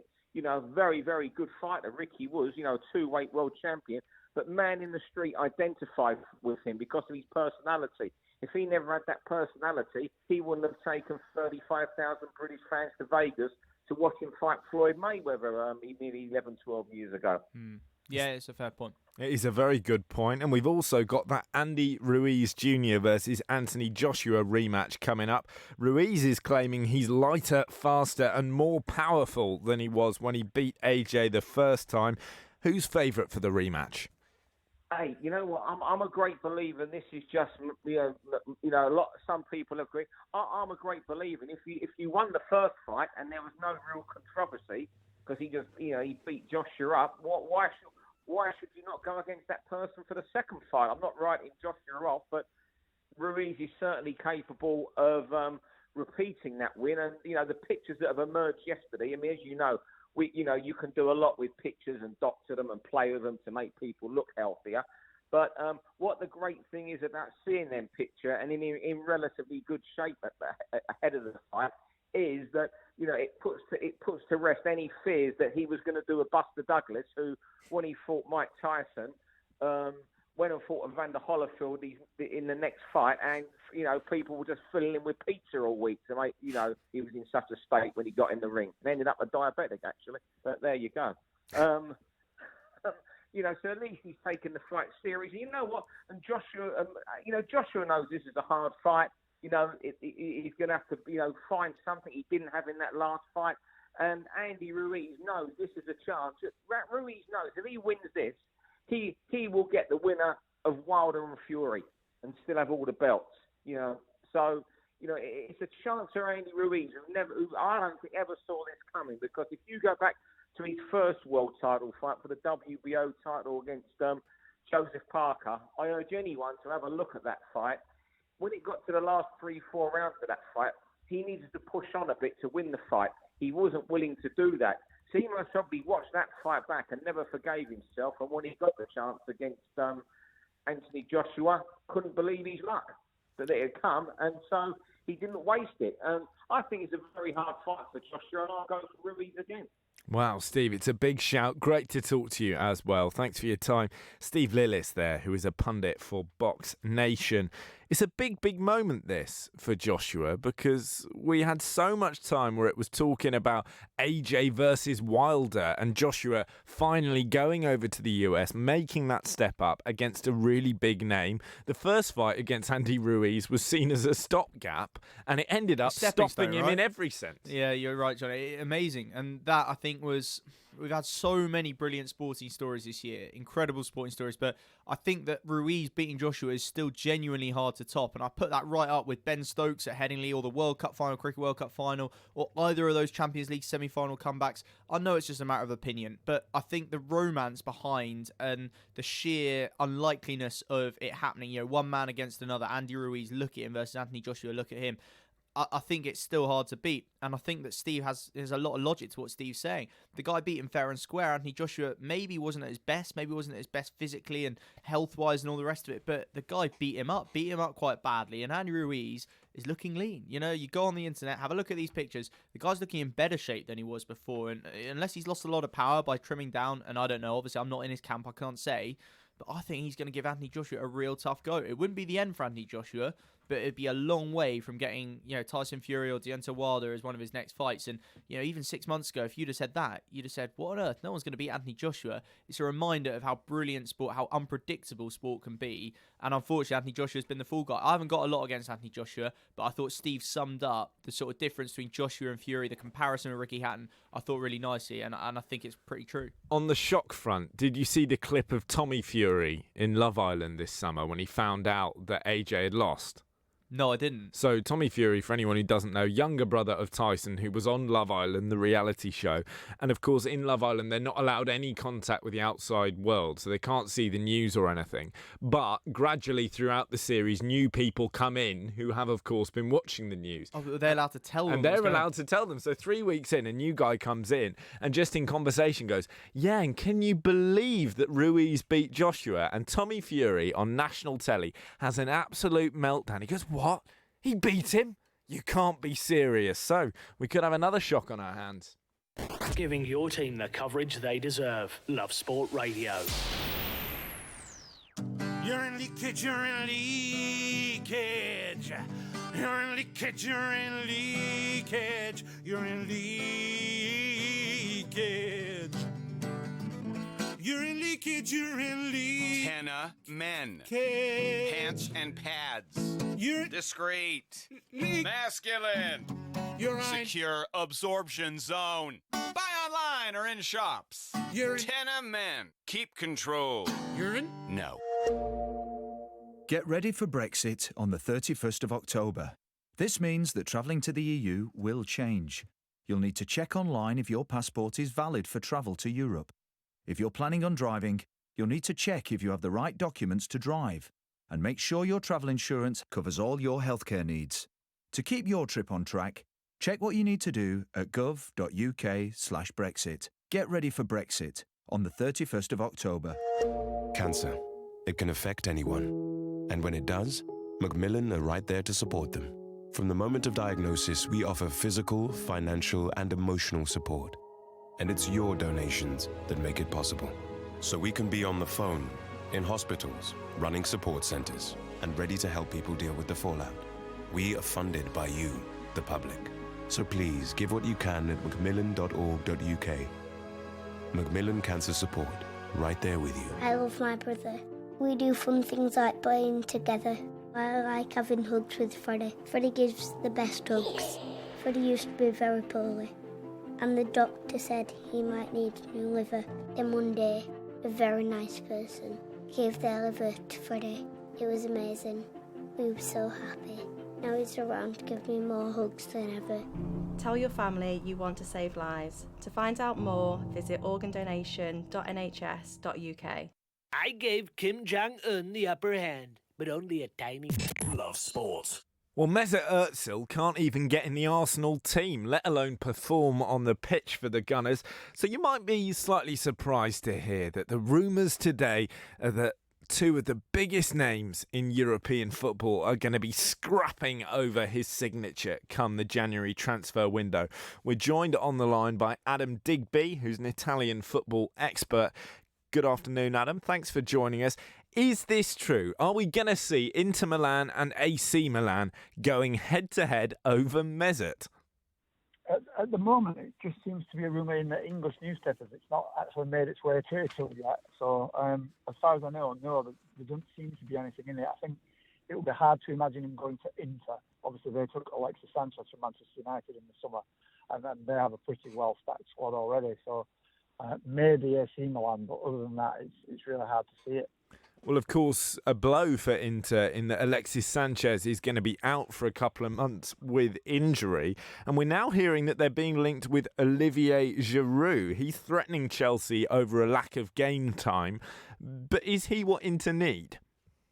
If he was happy to go as a backup to Romelu Lukaku, I guess, yeah, he would be ideal. But it's hard to imagine that at the moment. But Inter, they have Lukaku, they have Lautaro Martinez. But the two have been playing together, so and he really struggled to get into that team. I think it wouldn't make a good fit with Antonio Conte, obviously, working together before at Chelsea. But it's hard to see it that Inter would outlay that money on a player who would really only be a backup. How's Lukaku settling in? What's your take? He's been excellent. He's looked like the Romelu Lukaku we all got used to before he got started to struggle at Manchester United. He's been physically strong, shrugging off defenders in Serie A. He's still got the pace that he's always had to get in behind defences as well. And he really brings an extra dimension to his attack, being able to bring both those qualities, because defenders find him just such a difficult player to deal with. And he really has been rejuvenated under Conte and looks almost back to his very, very best.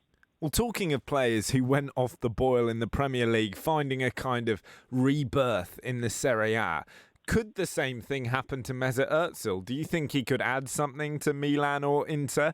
And would he fit the style of the Italian league? I think he'd probably fit the style of the Italian league overall, with his playmaking ability and his good eye for a pass. But I think with Inter, with Conte, the way that he plays, it's hard to imagine a player with his kind of lackadaisical approach, so I say kindly. Hard to imagine him fitting in under Conte at all. And as for rediscovering his form, I guess it's hard, isn't it? Because he's struggled for so long now that seeing him find that anywhere would be almost a surprise at the moment, I would say. No, I think you're probably spot on. Someone who was rather hotter property in the summer was Matthijs de Ligt. Everyone seemed to want a piece of him. He ended up going to Juventus, but he says he no longer feels invincible after that move to Serie A. How's he been getting on? I know some people haven't been massively impressed.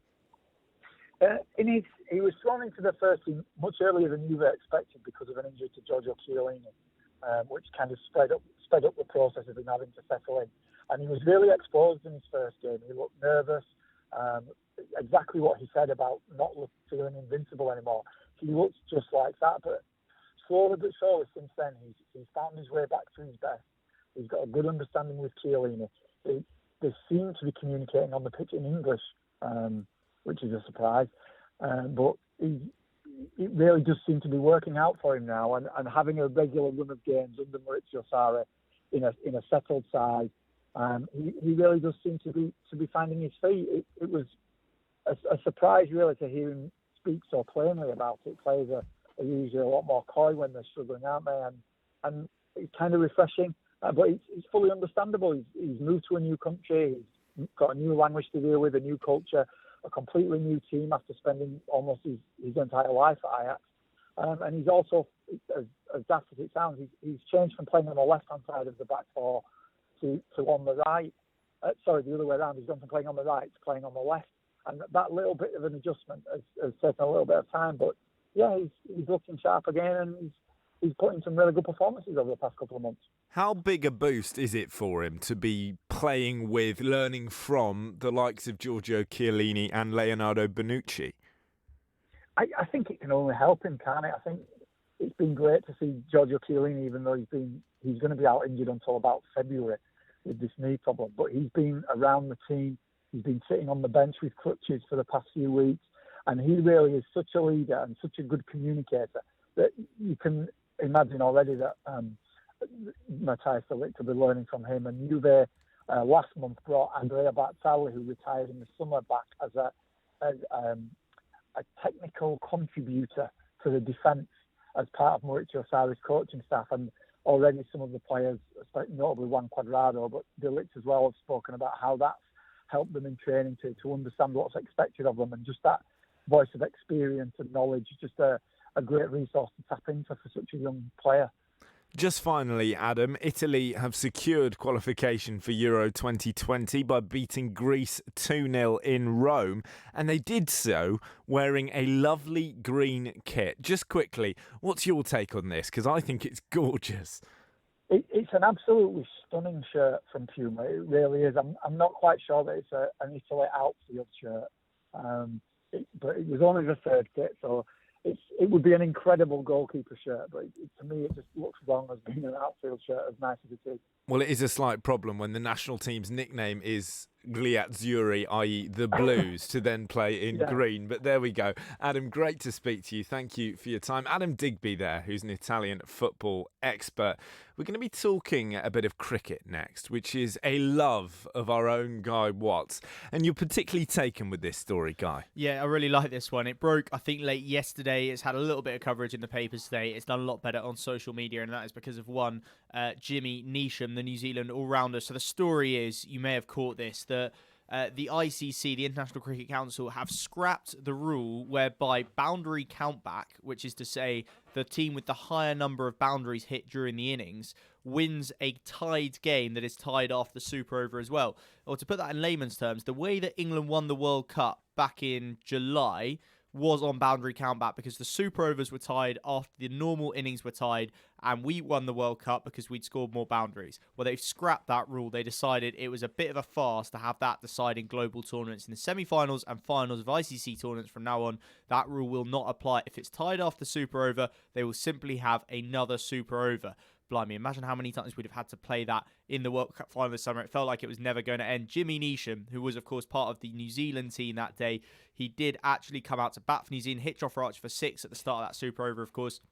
He quoted the tweet about the scrappy of this rule, and he said, "Next on the agenda, better binoculars for the ice spotters on the Titanic," which has done extremely well on social media on Twitter, and quite rightly, an extremely witty reaction from him. He is known, of course, for his witty use of Twitter. He's well worth a follow if you like your cricket, but he doesn't just tweet about cricket. He tweets about all sorts, and yeah, I think he probably sums up the feelings of Kiwis, but also other cricket fans as well, who felt that England maybe got the rub of the green when it came to that World Cup final. Remember, we won. We did. We are the only team. Yeah, we did. We are the only team that have won the football, cricket, and rugby World Cups, and we won them all after some form of extra time. But we wouldn't be able to do it in quite the same way if it were to be played again tomorrow, because they have changed the rule. But thankfully, it wasn't quite in time to deprive us of that incredible World Cup win. Absolutely, and nor should it have done, because we get lucky sometimes, but I will always think back to the 2010 World Cup in South Africa where we was robbed. We were owed a bit of luck, really. This is Love Sport. You all right, mate? Yeah, I'm fine. Yeah? Really? It's just, there's a massive grizzly bear sitting on you. You sure you're okay? Well, now that you mention it. Sometimes we say we're fine when we're not. But with 1 in 4 experiencing a mental health problem, if your mate says he's fine, he might not be. Be in your mate's corner and ask twice. Time to change. Cancer. It can affect anyone. And when it does, Macmillan are right there to support them. From the moment of diagnosis, we offer physical, financial, and emotional support. And it's your donations that make it possible. So we can be on the phone, in hospitals, running support centers, and ready to help people deal with the fallout. We are funded by you, the public. So please give what you can at macmillan.org.uk. Macmillan Cancer Support, right there with you. Can you save money on your car insurance? Chris did with a little help from a spokesmansaid.com. Getting real people, real savings. I'm Chris from Leicestershire, a truck driver. I went on a spokesman's set, which was very straightforward and easy to use for an old git like myself, and saved over £300 on my car insurance. Find quotes from over 100 leading insurance providers at a spokesmansaid.com. Fighting for you, saving you money. If you're driving on a motorway and you see a red X sign overhead, you need to change lanes safely. Driving in a red X lane is an offence. Red X's are there for a reason, to protect you and others from danger. The lane may be blocked by a broken down vehicle or road workers, or the lane may be needed for the emergency services. So if you see a red X, change lanes safely. Highways England, connecting the country. We've got a blockbuster hour coming up for you here on Posh Boys on Love Sport Drive. We're going to be joined by Nader Manua, the former England under-21 defender, who was himself racially abused playing for the under-21s in Eastern Europe. We're going to be hearing about his experiences, getting into what it must have actually been like for those black players on the pitch against Bulgaria last night in the face of such terrible abuse. And we're also going to be hearing what he thinks the appropriate punishment for those Bulgarian fans would be. We've also got another England star on the line, George Shooter, former England hooker who played in the 2007 Rugby World Cup final, will be giving us his take on the build-up to this game against the Australians. Can we do it? And how good is Eddie Jones on the wind-up? We're also going to be talking Ronnie O'Sullivan. He's had another pop at Crawley and the K2 Leisure Centre. Why can't he just leave them alone? But first, it's the news. On digital radio, online, mobile and smart speaker. This is Love Sport News. From the Sky News Centre at 5. EU chiefs have set the UK a deadline of tonight to agree a Brexit deal. Chief negotiator Michel Barnier has warned if a legal text isn't agreed by midnight, talks may have to continue after a crunch EU summit on Thursday. Ireland's Foreign Affairs Minister Simon Coveney says that's because there needs to be something concrete on the table. There will not be a negotiation of text at that summit. The EU is very, very clear on that. So if there's going to be a deal at this summit, well then the task force and the British negotiating team have to finalise text. Royal Mail is facing its first national postal strike in a decade after staff voted overwhelmingly in favour of industrial action. The disputes over job security and terms and conditions of employment. The UEFA boss has blamed a rise in nationalism for fuelling racism at football matches after England's players faced chanting and Nazi salutes in Sofia. The head of the Bulgarian Football Association has resigned following last night's game. Nicola Sturgeon has told the SNP party conference a second Scottish independence referendum from the UK must happen next year. The party's leader said it's not sustainable for Westminster to refuse it, while also criticising Boris Johnson's handling of Brexit. Speaking in Aberdeen, she vowed to get the legality of another referendum sorted before the end of this year. Our job is not just to deliver a referendum. Conference, our job is to deliver independence. Any referendum would have to be approved by Westminster first, though. Ex-England footballer Paul Gascoigne has broken down in tears as he denied sexually assaulting a woman on a train. He's accused of forcefully kissing a woman on a service from York to Newcastle in August 2018. And Jennifer Aniston has joined Instagram after previously insisting she wouldn't have a social media account. The actress's first post was a recent picture of herself with her former Friends co-stars. That's the latest. I'm Daisy Steele. Love Sport Radio. On digital radio, online, mobile and smart speaker. This is the Posh Boys on Love Sport Drive.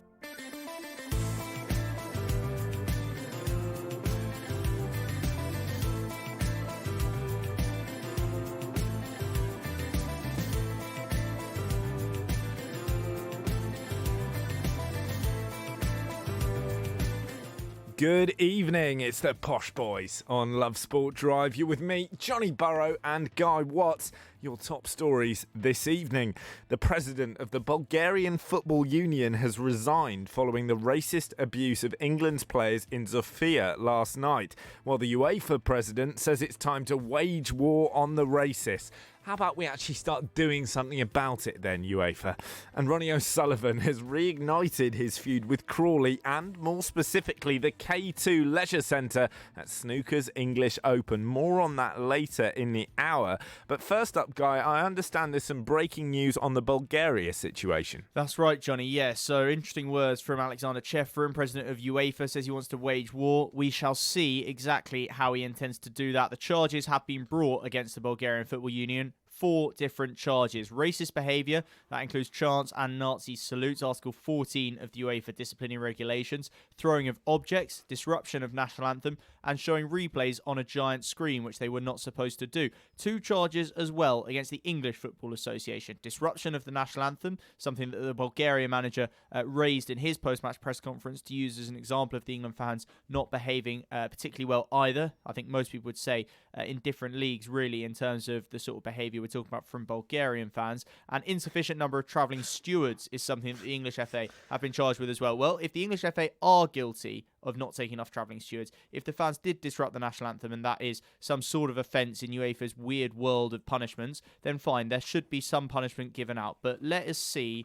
exactly what they do this time against Bulgaria, because we've talked about several times, this is far from the first time they've been doing this sort of thing. It's not even the first time this qualifying campaign. The stadium already partially closed. They've done it before. They've done it to England before. It's shocking, and we need some serious action taken. But it remains to be seen what exactly that action is. We're going to be talking to former England under-21 defender Nadim Anua about this in just a moment. But on those charges, it's good that England have been charged for disrupting a national anthem. And it's also good, if it's true, that we've been charged for taking an insufficient number of travelling stewards, because we can't be holier than thou. If England supporters were disrupting the Bulgarian national anthem, they shouldn't have been doing that, and we should be punished.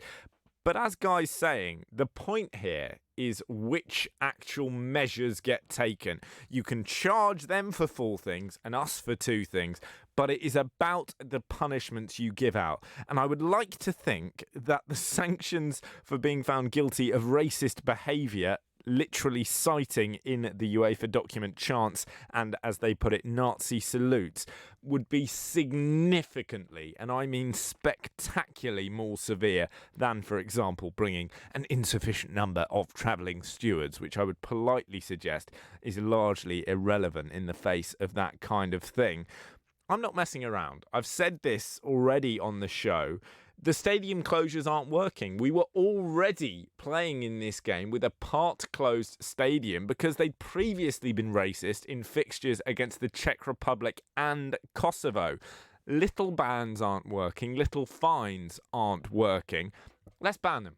Let's kick them out. In a funny way, I wish Bulgaria weren't so terrible at football, because banning them from tournaments would actually have some significance. In reality, they're not going to qualify anyway because they're absolutely hopeless. But I personally would just remove them from international football for 5 years. They'd miss the Euros and they'd miss the World Cup as well. But for now, we're very fortunate to be joined on the line by Nadim Anua, the former England under-21 and Manchester City defender. Good evening, Nadim. Thanks for your time. How did it feel watching that game last night?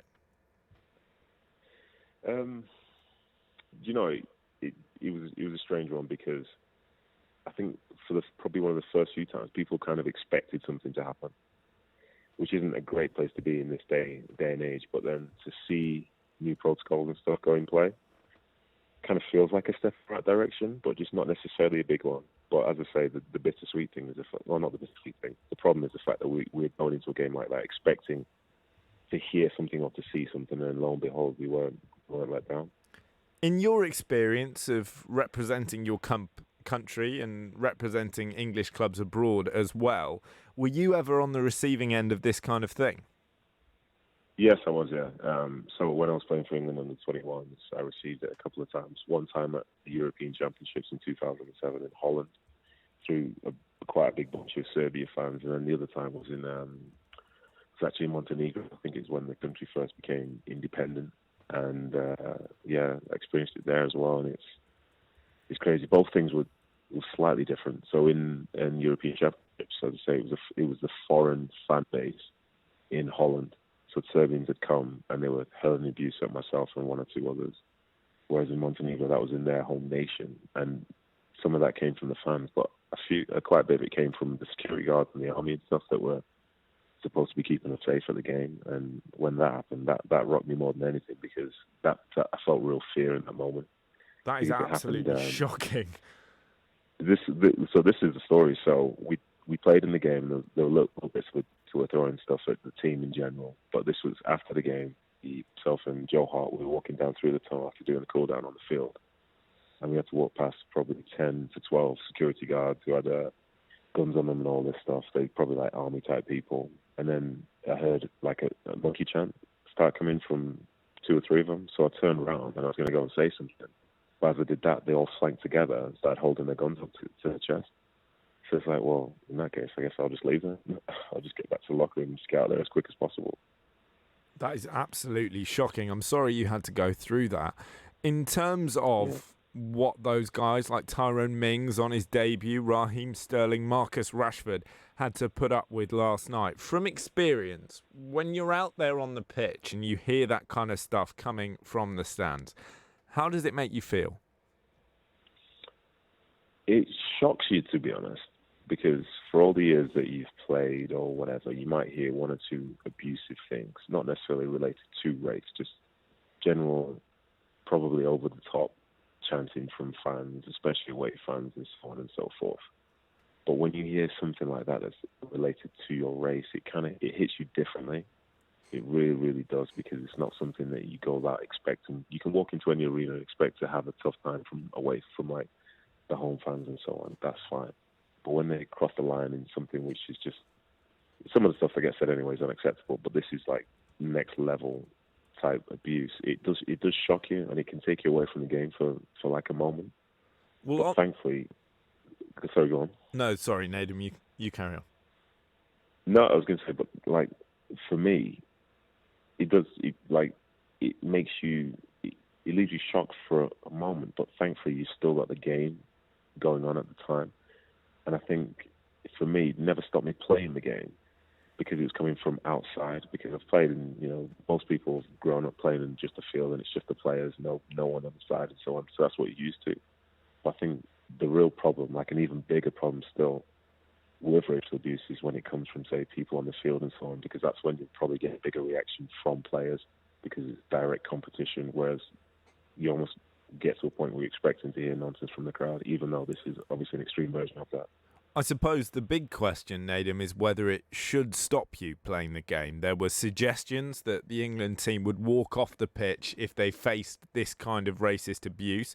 They faced the abuse and they stayed on the pitch. What's your take on that? Were they right to do that, or should have they just gone, no, we're not having it? No, I think it's down to the players, to be honest, because not every player will think the same way and think the best option and so on. And the players were obviously still comfortable to play in that environment in terms of actually carrying on with the game. Obviously, what's being said is unacceptable, but they chose to stay on the field, and I respect them for thinking that. Maybe if it happened in another game, maybe they might decide that they want to come off the field.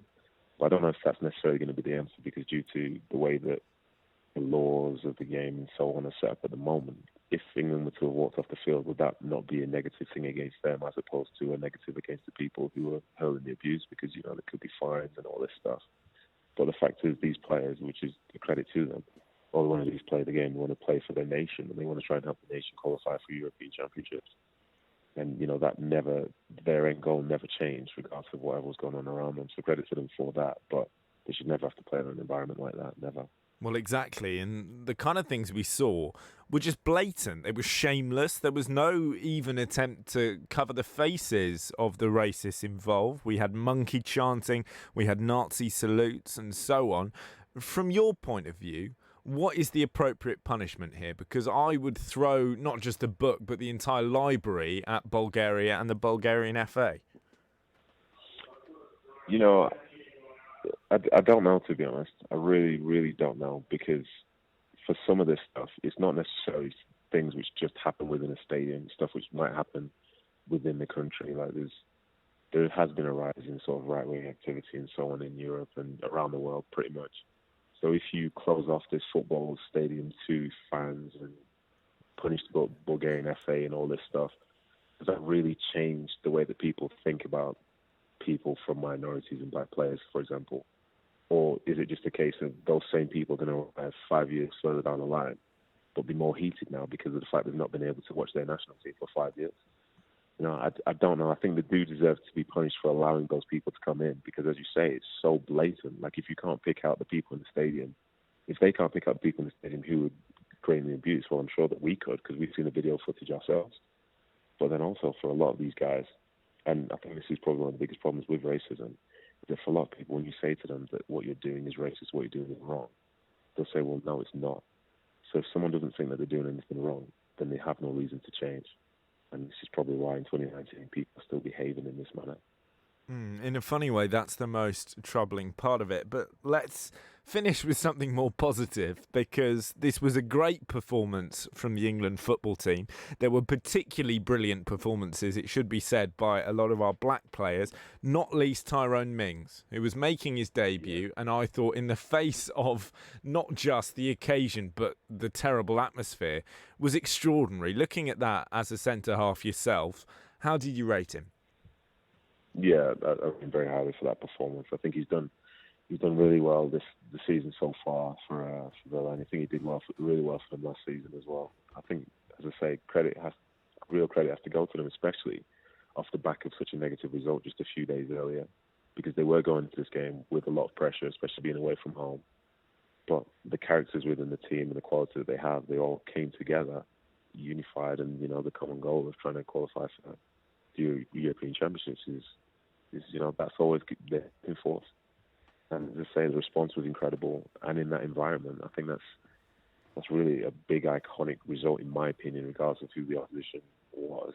A big iconic result in terms of the way that the players have managed to step forward, and they had 1,000,001 excuses for things to go wrong yesterday, but they came through. They won the game, and they're walking away with their heads held high. They've caused no issue to anything else apart from the fact that Bulgaria now are going to struggle to qualify for any tournament. Yeah, fantastic. I was so impressed. Fantastic performance from England. Nedum, a real pleasure to speak to you. Thank you for your time. We do appreciate it. Nedum Onuoha there, former England under-21 and Manchester City defender. Absolutely shocking, the story he told. If we thought last night was bad, the idea that you can be walking off the pitch as a footballer, having received racist abuse, be scared for your safety, then get the same racist abuse from armed police who then threaten you with guns.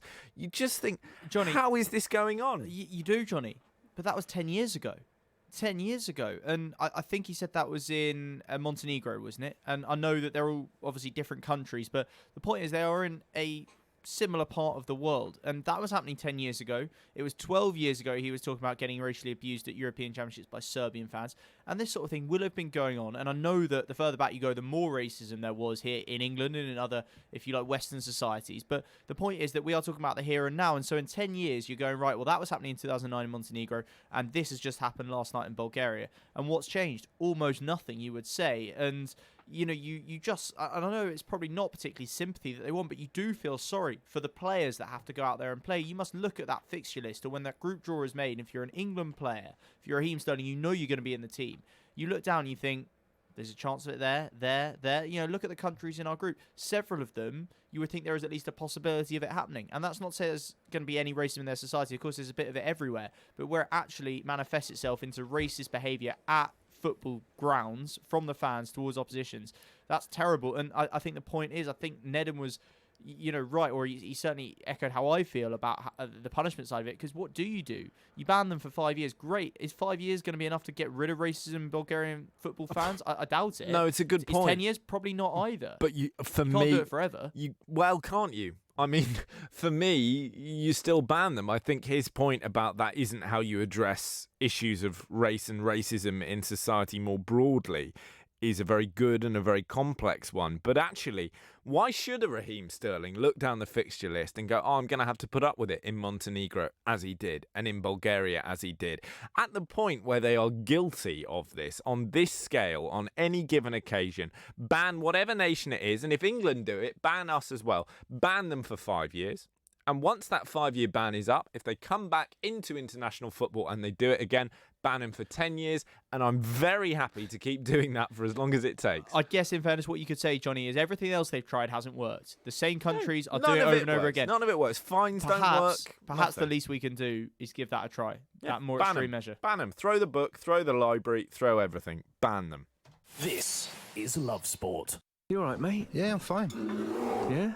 Really? It's just there's a massive grizzly bear sitting on you. You sure you're okay? Well, now that you mention it.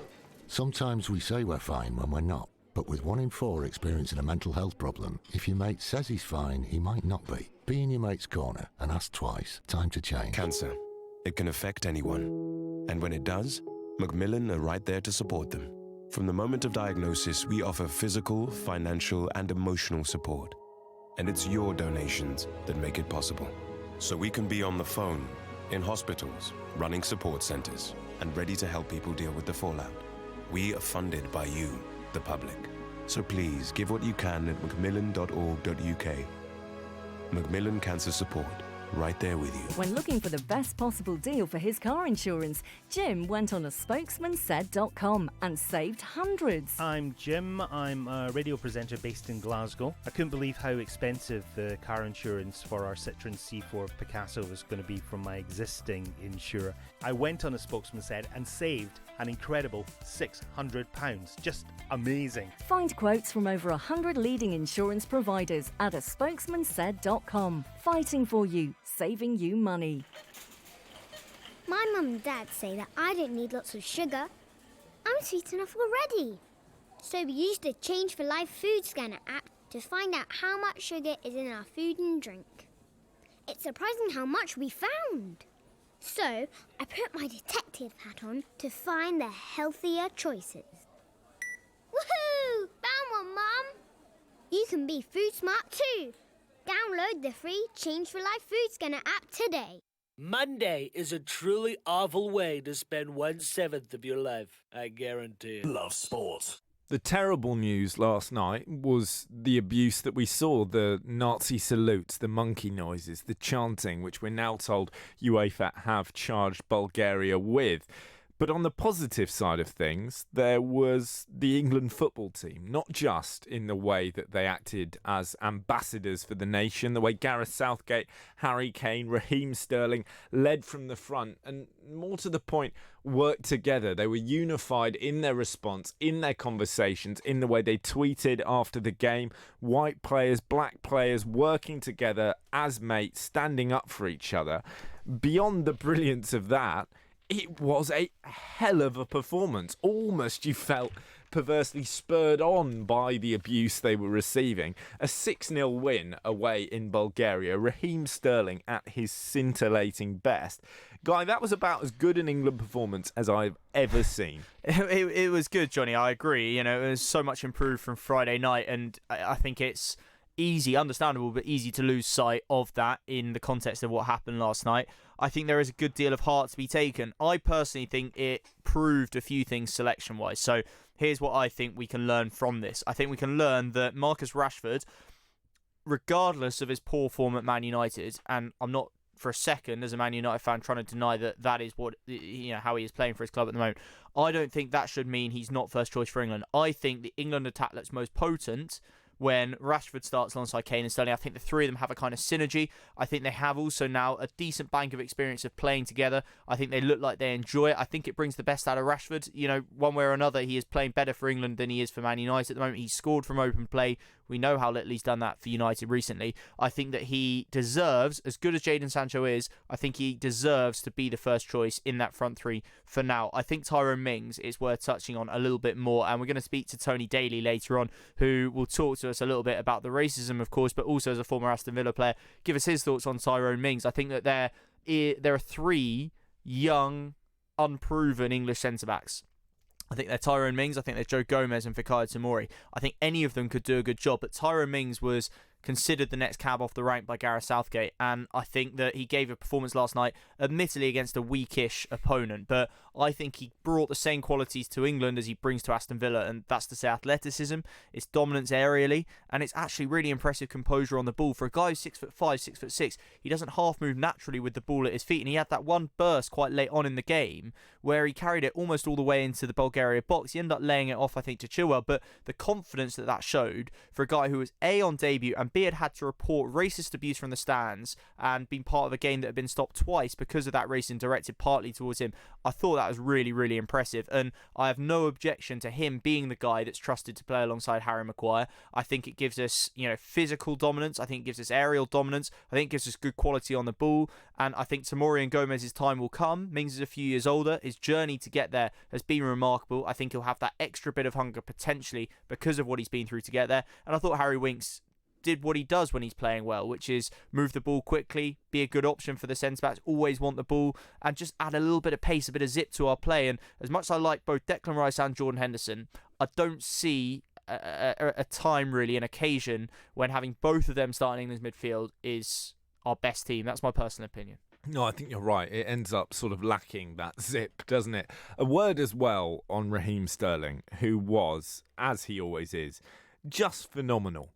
And phenomenal not only as a football player, but as a man on the pitch, supporting his teammates. Afterwards on Twitter, when he was absolutely hilarious in his takedown of various members of the Bulgarian footballing establishment, he retweeted an article from Bulgaria, from BBC Sport, I do apologise, saying Bulgaria coach Krasimir Balakov has accused England of having a bigger racism problem than his own country. Raheem retweeted it with, not sure about this one, Chief. Retweeted tens of thousands of times. What a man. He is funny, he is charming, he is a leader, he is a role model to the likes of Callum Hudson-Odoi. He's got a first touch to die for, a finish to boot. Knight him. Seriously. When we're having, I'm not even joking, we had serious conversations about whether we should knight Ben Stokes, who is consistently in the headlines for the wrong reasons. He's won a World Cup. He's won a World Cup, but he's done a lot less for the profile and atmosphere of his sport in our country than Raheem Sterling has. No, I think they're actually probably quite equatable. I think that cricket has soared massively in popularity and in the amount of time it's spent in the public eye. And I think Ben Stokes has been not just at the heart of that, I think he's been almost the sole reason for it. Jofra Archer, probably second to that in terms of what's happened this summer. But over a couple of years now, Ben Stokes has been doing pretty incredible things. There have been unsavoury headlines as well.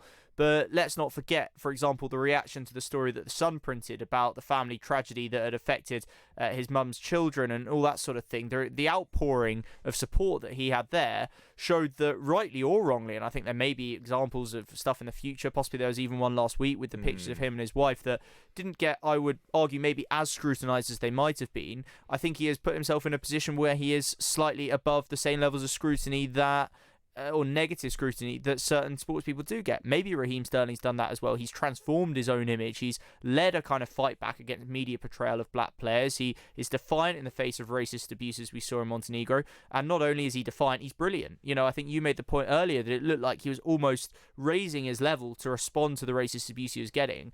I can only say wow to a player who's able to do that. I can't imagine what it's like to stay out there and carry on playing, but to actually raise your game. Wow, incredible sort of strength of mind to be able to do that, and how lucky we are to have him. In most of the papers today, he's man of the match, quite rightly. And this is a guy that, remember, had 2 goals in his first 45 odd games for England. He's now got, I think, 11 or 12, and he's had 9 of those in his last 12 games or something. He is absolutely growing into his role in the team as a senior player. He's in that leadership group. And we're lucky to have him. A senior player at the age of 24, by the way.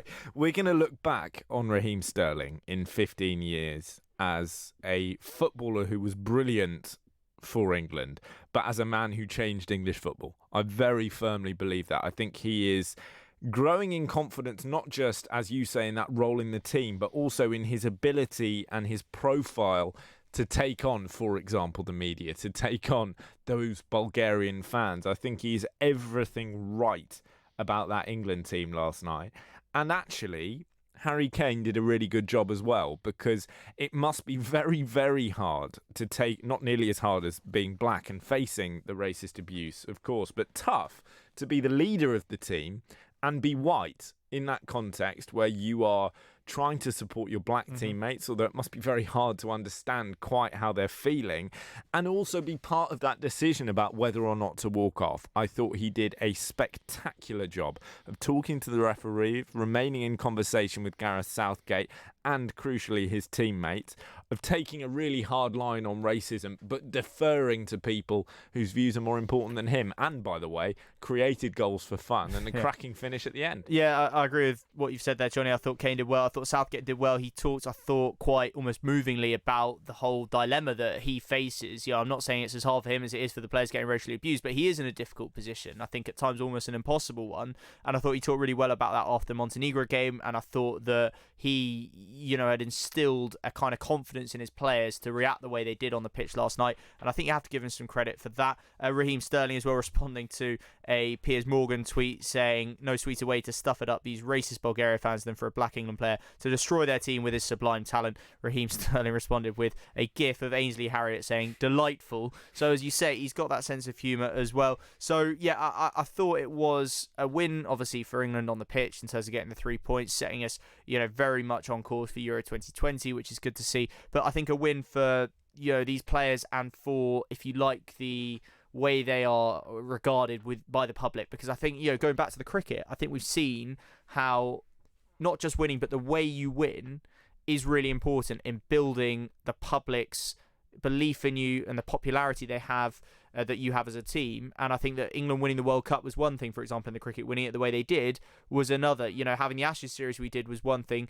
To have the Ashes series with the ups and downs we did, again, entirely another. And Ben Stokes right at the heart of that. So I think that this England team will have won not just 3 points last night, but a whole load, not of new fans, but of newfound respect, maybe from existing fans who had started to maybe sort of fall out of love maybe with the England team. I think that you could have taken a lot of encouragement there from what they did. And, I think while it's important to remember we're not perfect here in England, in the UK, I think that when you go abroad and you see scenes like that, like we did last night, described by various people as some of the worst racist abuse they've ever seen, to be able to play like that, as a testament to them as people and them as footballers, it was good to see, especially after that dismal showing on Friday night, which, let's be quite honest, was poor, did deserve criticism. And while people who are going, get Southgate out because of one defeat, were obviously idiots, I think there was a bit of concern that we hadn't played that well for a little while, that the bubble was bursting, or however you want to put it.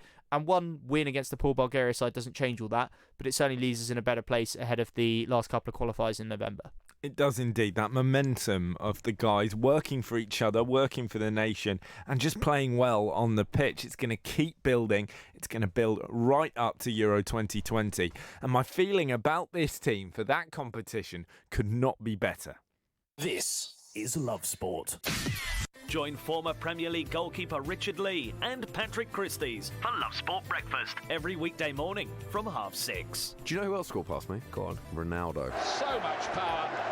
And Manchester United fan Richard Lee, the Watford goalkeeper, could hardly snip it. Oh, that's you. That's I me. like the bit where you can tell that he goes, Manchester United fan, check name, Richard Lee. Love Sport Breakfast every weekday from 6:30. Love Sport. You all right, mate? Yeah, I'm fine. Yeah? Really? It's just, there's a massive grizzly bear sitting on you. You sure you're okay? Well, now that you mention it. Sometimes we say we're fine when we're not. But with 1 in 4 experiencing a mental health problem, if your mate says he's fine, he might not be. Be in your mate's corner and ask twice. Time to change. Cancer. It can affect anyone. And when it does, Macmillan are right there to support them. From the moment of diagnosis, we offer physical, financial, and emotional support. And it's your donations that make it possible. So we can be on the phone, in hospitals, running support centers, and ready to help people deal with the fallout. We are funded by you, the public.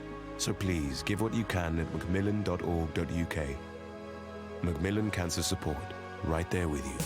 This is Lionel, another very happy person who saved themselves money at a spokesmansaid.com. Hi, I'm Lionel from Peacehaven. I took note of what the spokesman said and I saved £484 per year on my energy, and I recommend everybody does the same. A spokesmansaid.com. Getting real people, real savings. Compare, switch and save with a spokesmansaid.com. Fighting for you, saving you money. Driving too close to the car in front gives you less time to react. You may not realise that you're tailgating. Leave a 2-second gap between you and the vehicle in front. When it's wet, leave a 4-second gap. By staying back, you give yourself time to react. Stay safe. Stay back. Highways England, connecting the country. There are fewer than 20 days to get ready for Brexit. Find out what you need to do to prepare now at gov.uk/Brexit. Love Sport. It's the Posh Boys on Love Sport Drive. You're with me, Johnny Burrow, and Guy Watts, who's got all your latest sporting headlines and weather. UEFA have opened disciplinary proceedings against the Bulgarian Football Union after home supporters aimed racist chants at England's players in their match last night. They've been charged with racist behaviour, throwing objects and disruption of the national anthem during last night's Euro 2020 qualifier in Sofia.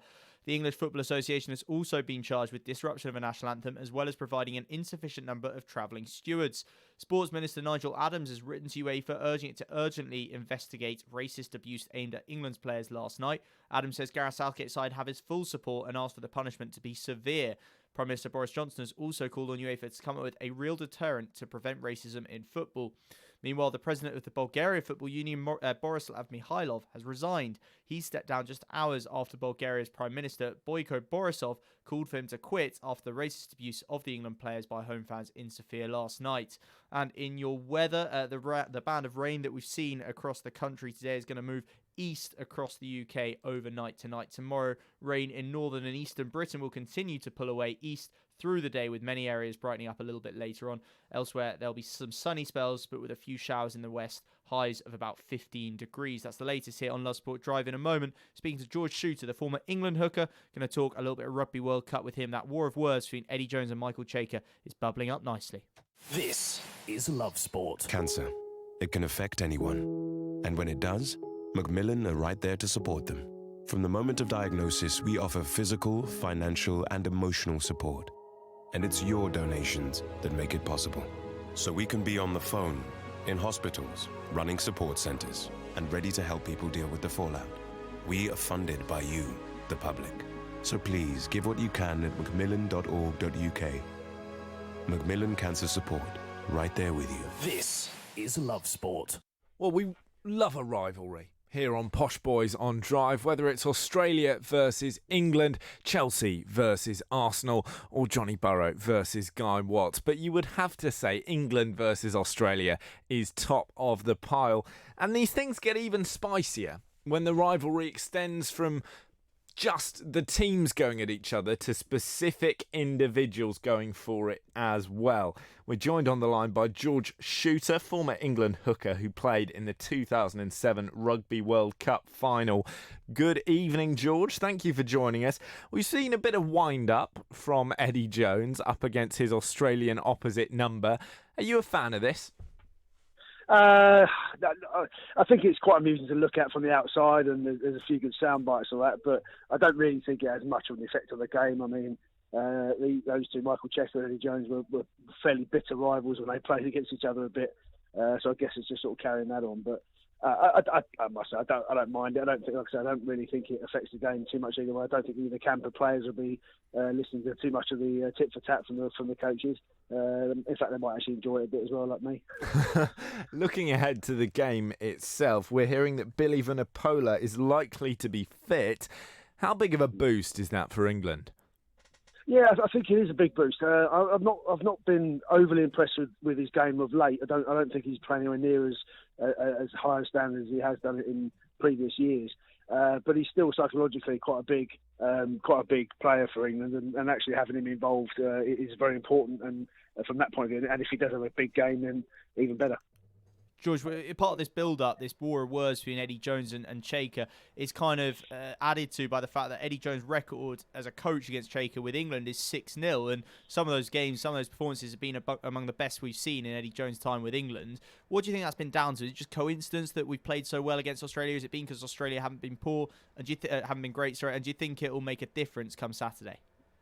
I think it's probably a mixture of both. England played very, very well in that 3-match tour back when Eddie Jones took over and won that series 3-0. Australia perhaps weren't quite the same power they had been previously, but yeah, I think you've still got to play well. Yeah, of course, and you still got to play well and get on with winning the game. Absolutely. And looking at one of your areas of expertise, George, the scrum, I've heard some people saying that they're expecting a bit of Chaker's mind games to involve, talking about England's scrum, questioning whether or not we're doing it legally or quite right or whatever it might be. Do you expect that to be the case? Do you expect that to be part of the build-up, and then come the game itself, is that going to be a key area? And how do England match up with Australia in that aspect? Yeah, I guarantee there'll be some of that chirping going on, but I believe Jerome Garces is refereeing, isn't he? And yeah, yes. he's a pretty experienced referee, knows the scrum. So I don't think he'll be. I don't think he'll be reading the papers leading up to it, thinking, "Right, I'm going to referee this way." He'll referee the way he sees it on the day. He's pretty good. But yeah, it's going to be a big battleground. Of course, it always is. Despite the fact that the scrum has been devalued, will try to be devalued, it's still going to be a very important part of the game. There's no two ways about it. I think England have got the edge there in terms of technical scrummaging. Australia are no mugs, they'll be okay, but I don't think it'll be a deciding factor of the game, but it will certainly be a big piece of the game plan for England. George, do you think we're going to see any upsets in the quarter-final? And if so, where is one likely to happen? It's good, I suppose, but define what the upset is. New Zealand, I suspect, will go into favourites against Ireland. Probably what you talk about there is will Japan beat South Africa? That's probably the only sort of game where you think it would be an upset. I don't think so. I don't see Japan, as much as I think everyone would love it to happen. And they're certainly good enough. There's no doubt about it. But it's a bit of a case of once bitten, twice shy with South Africa in particular. They've been beaten by Japan, obviously, the last World Cup. Japan are now beating Scotland and Ireland at this World Cup, so they're very much a known quantity. I don't think suspect South Africa will go into this game treating it as if it's a game against the All Blacks or England or anyone else. It's going to be their 100% focus will be on beating Japan. My only concern, really, or major concern going to this game would be our lack of game time, lack of preparation. Ben Youngs is saying we're not going to be undercooked, but the step up from Argentina, especially 14-man Argentina, to Australia in a World Cup quarter-final is massive. However much Eddie Jones or anyone else tries to play that down. Does that worry you at all, or do you think this team have had enough big game sort of practice in the past to mean that's not going to be an issue? Yeah, it is an issue for me. I think, casting my mind back to my experience in 2007, Australia waltzed through their group stages. They didn't really get tested. I think they won all their games very, very comfortably and were never put under any pressure. England is slightly different. They played a couple of big games. Well, they played a couple of games when they've been under pressure, so that's not the point. But actually playing sustained rugby for 60, 80 minutes under pressure and having to win a game, it's different. You can't just sort of swan through and expect to just come up on any given Saturday and perform. And Australia are a very good team. They're no mugs. That's for sure. I think there's a few players in the England team as well that haven't played a lot of rugby in the last sort of 6 months. Ben Youngs himself would be one of them. Spent the sort of last half of the season injured and has played a little bit, obviously, in the warm-up games and in the World Cup. So, it's great to be fresh, but I think if you really push, I'd rather have a bit of match practice under my belt before going into a big game like this myself. George, if England do get all the way to the final, which I know is a big if, but if they manage it, how do you approach a game of that magnitude psychologically? Well, it sounds a bit trite just talking about it now, but you've got to just try and treat it like another game.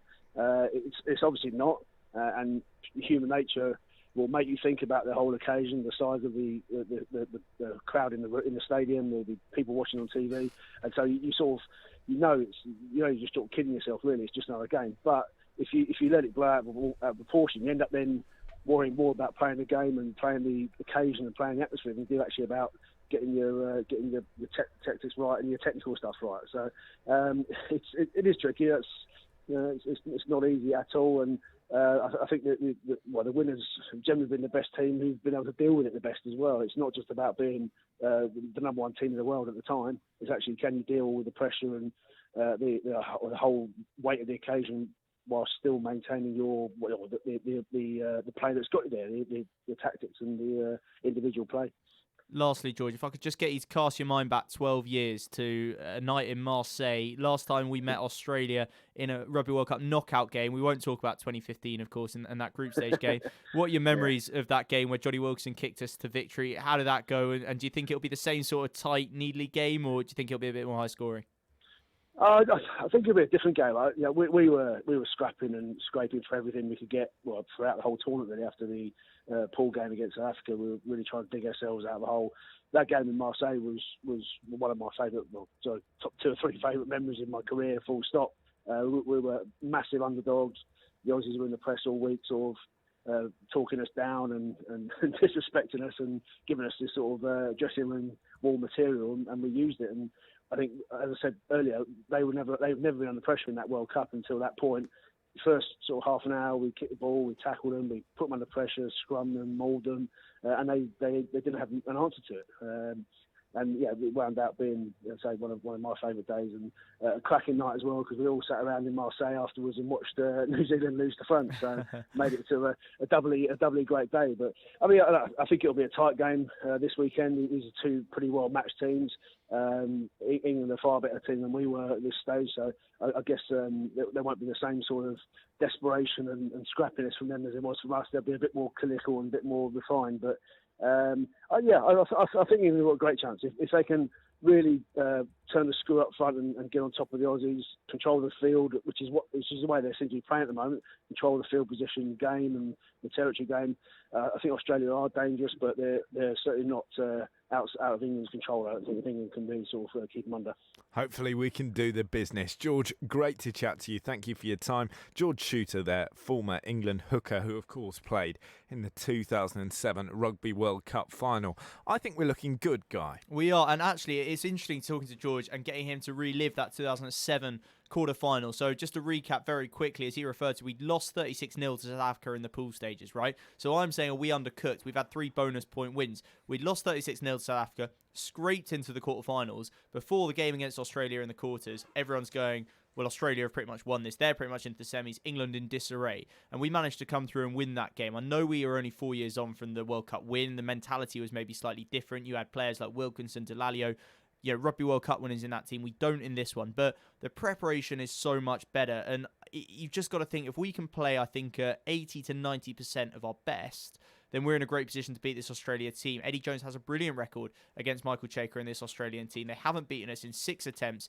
in the last few years, and that has got to be a good omen. And I just think that, yes, the lack of preparation isn't absolutely ideal, but if we can really try and rise to the occasion, unlike we did obviously 4 years ago, 8 years ago as well, if we can channel the spirit of 03 and 07, then with the talent that we've got, there is so much ability in that England team, especially in that back line.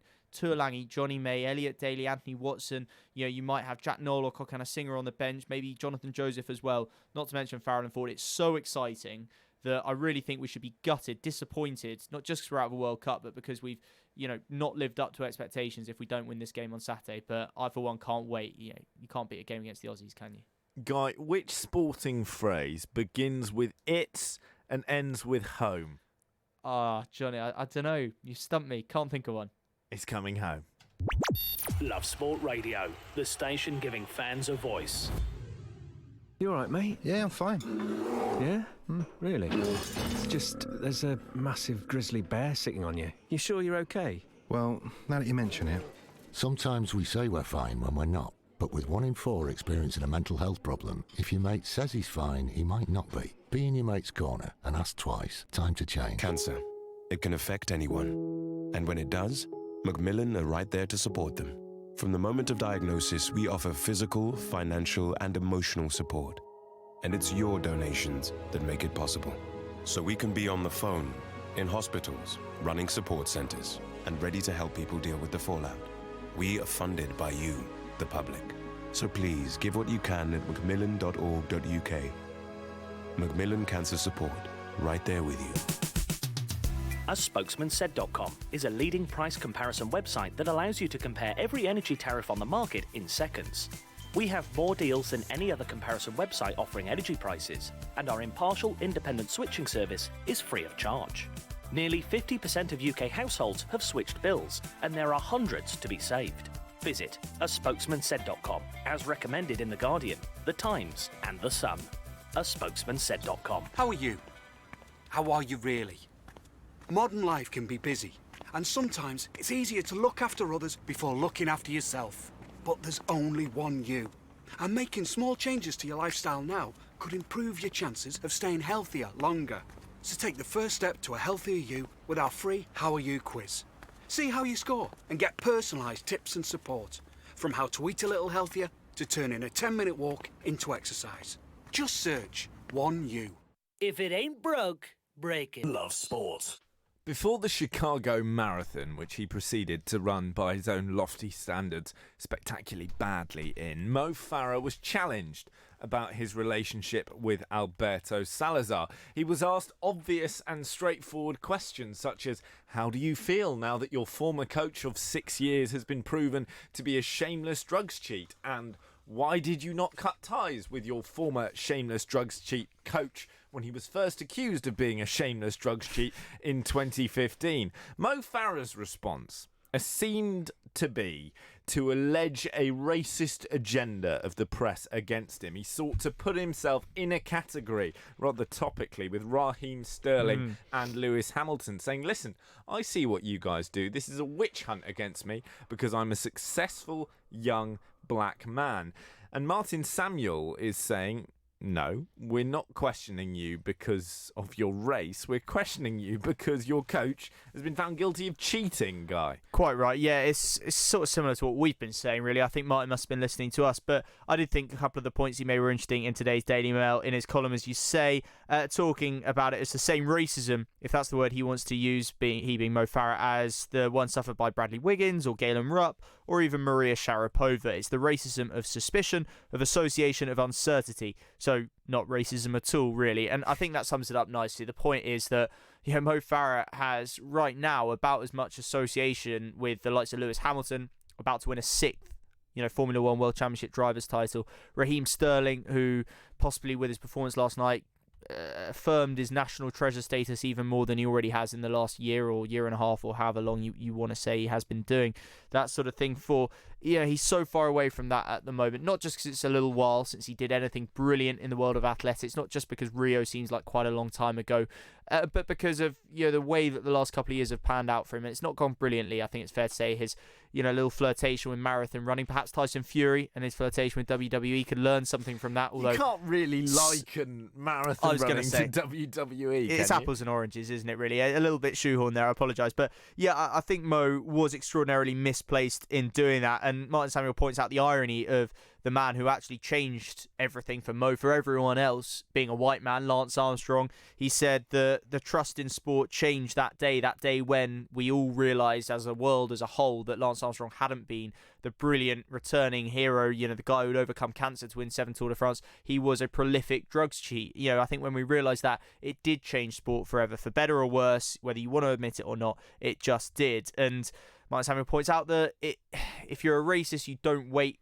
for the outcome of a 4-year investigation, a lengthy, detailed one that has found very minute details about what has and hasn't been going on, to decide that you don't like someone. This is, just the case of Mo Farah having associated himself with the wrong person at the wrong time, and now, as we've been talking about all week, getting his response to it all spectacularly wrong.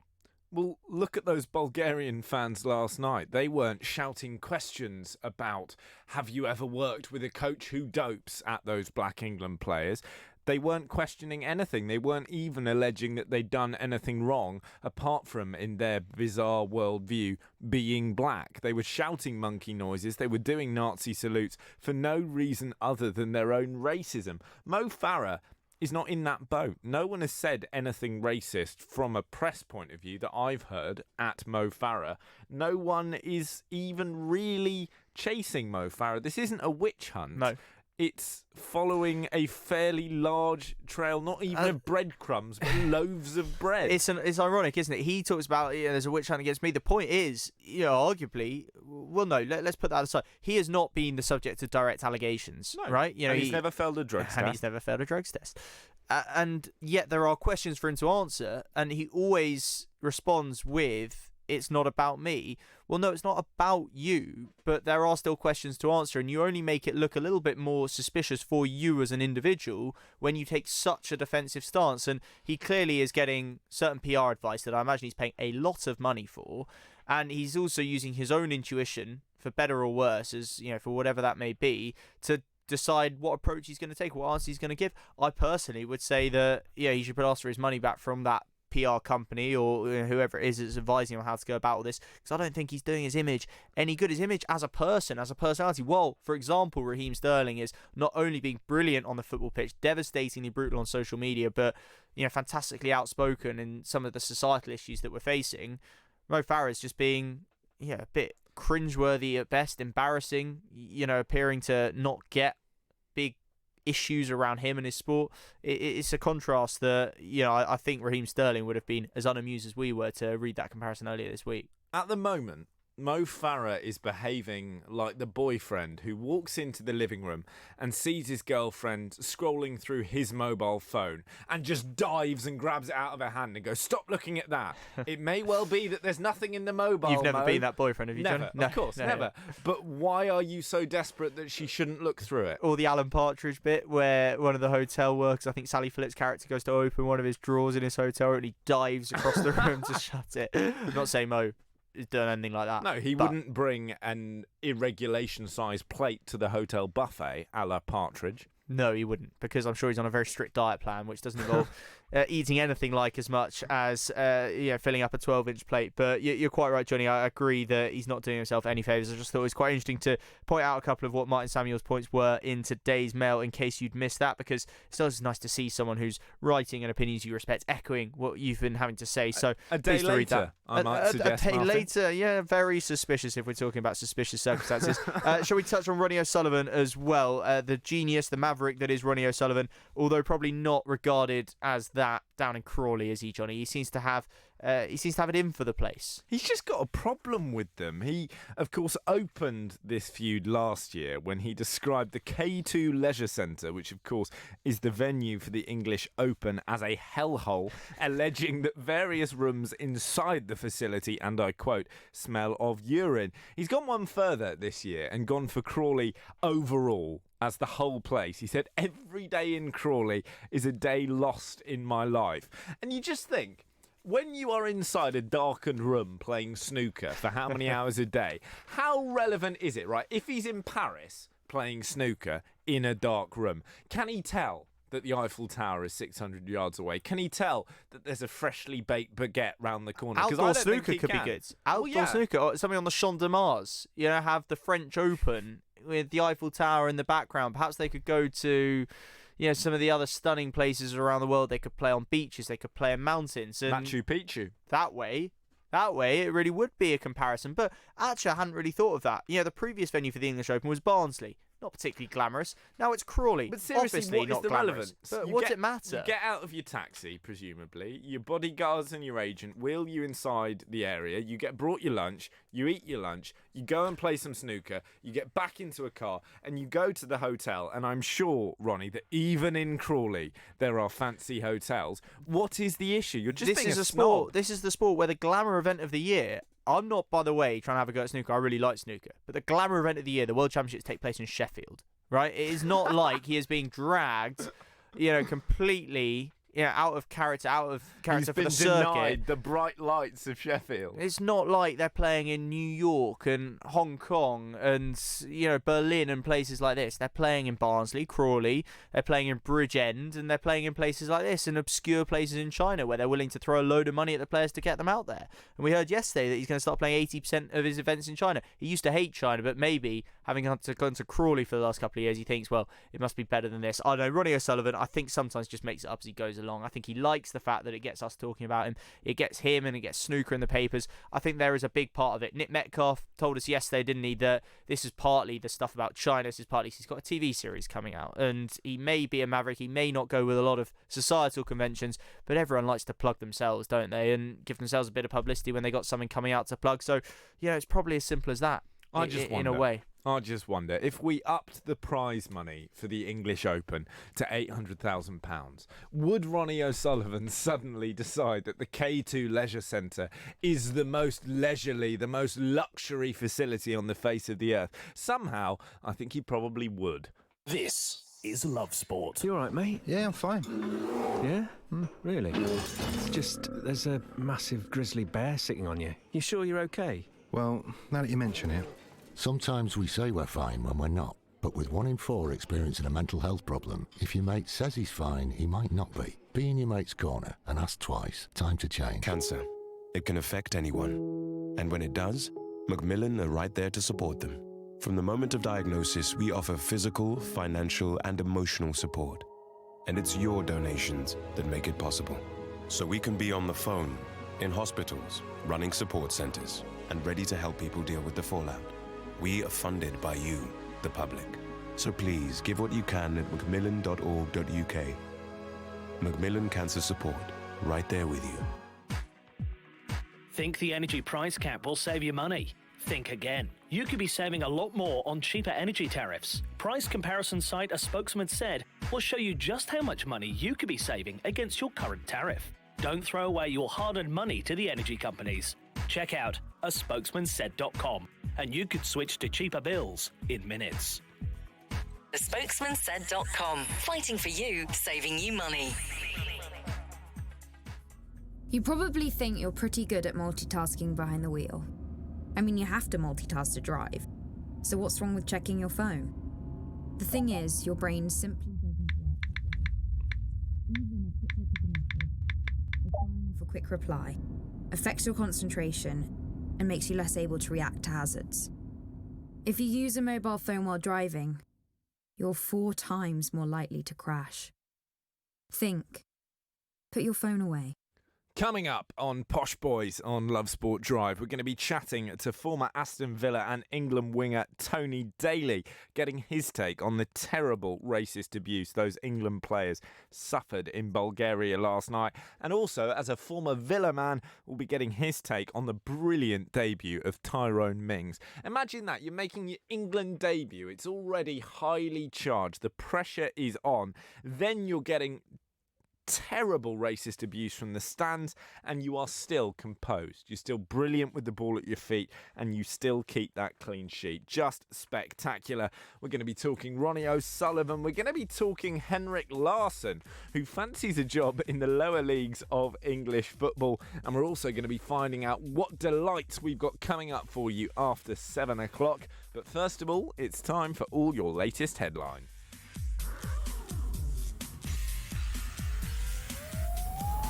On digital radio, online, mobile, and smart speaker. This is Love Sport News. From the Sky News Centre at 6, the Prime Minister's in a race against time to get a fresh agreement on Brexit negotiated in time for Thursday's summit in Brussels. Chief EU negotiator Michel Barnier says a legal text must be decided by midnight tonight. Former Brexit Secretary David Davis thinks a deal can be agreed, but it was always going to come down to the wire. It will be nip and tuck, it will be scary, but it always was going to be scary. What's important here now is you've got to have that deadline. It's always the last minute. But if you keep moving the last minute, the European Union will not make the necessary concessions themselves. The government says the UK is still leaving the EU on the 31st of October. Some breaking news. The White House has asked for an urgent meeting with the family of a teenager killed in a crash involving an American diplomat's wife. Harry Dunn's parents are in the US, hoping to get Anne Secoulis' diplomatic immunity removed so she can speak to British police. Harry's father, Tim's, pleaded for President Trump to help secure justice for his son. Our reporter Lisa Dowd says they'll be hoping to meet him.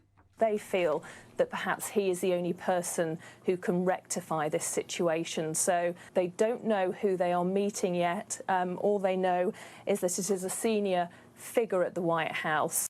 We're just hearing UEFA have opened disciplinary proceedings against the Bulgarian Football Union after home supporters aimed racist chants at England's players in their match last night. Royal Mail workers have voted to go on strike. The move raises the threat of a walkout in the run-up to Christmas. Scotland's First Minister has promised an independence referendum from the UK next year. Nicola Sturgeon told the SNP conference she'll seek for it to be legally approved by Westminster before the end of 2019. And McFly's Harry Judd says it was a big relief when people reacted so positively to news the band were back together. They recently announced plans for a new tour next year. That's the latest. I'm Daisy Steele. Love Sport Radio. On digital radio, online, mobile and smart speaker. This is the Posh Boys on Love Sport Drive.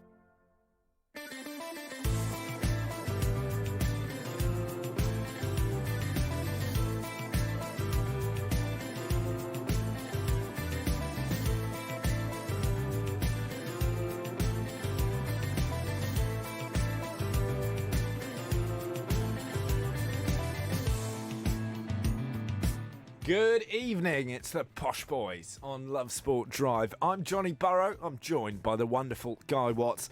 Your top stories this evening: the president of the Bulgarian Football Union has resigned following the racist abuse of England players in Sofia last night, while the UEFA president says it's time to wage war on the racists. Some breaking news in the last hour or so is that UEFA have opened disciplinary proceedings against the Bulgarian FA after last night's antics. They've been charged with racist behaviour, throwing objects and disruption of the national anthem.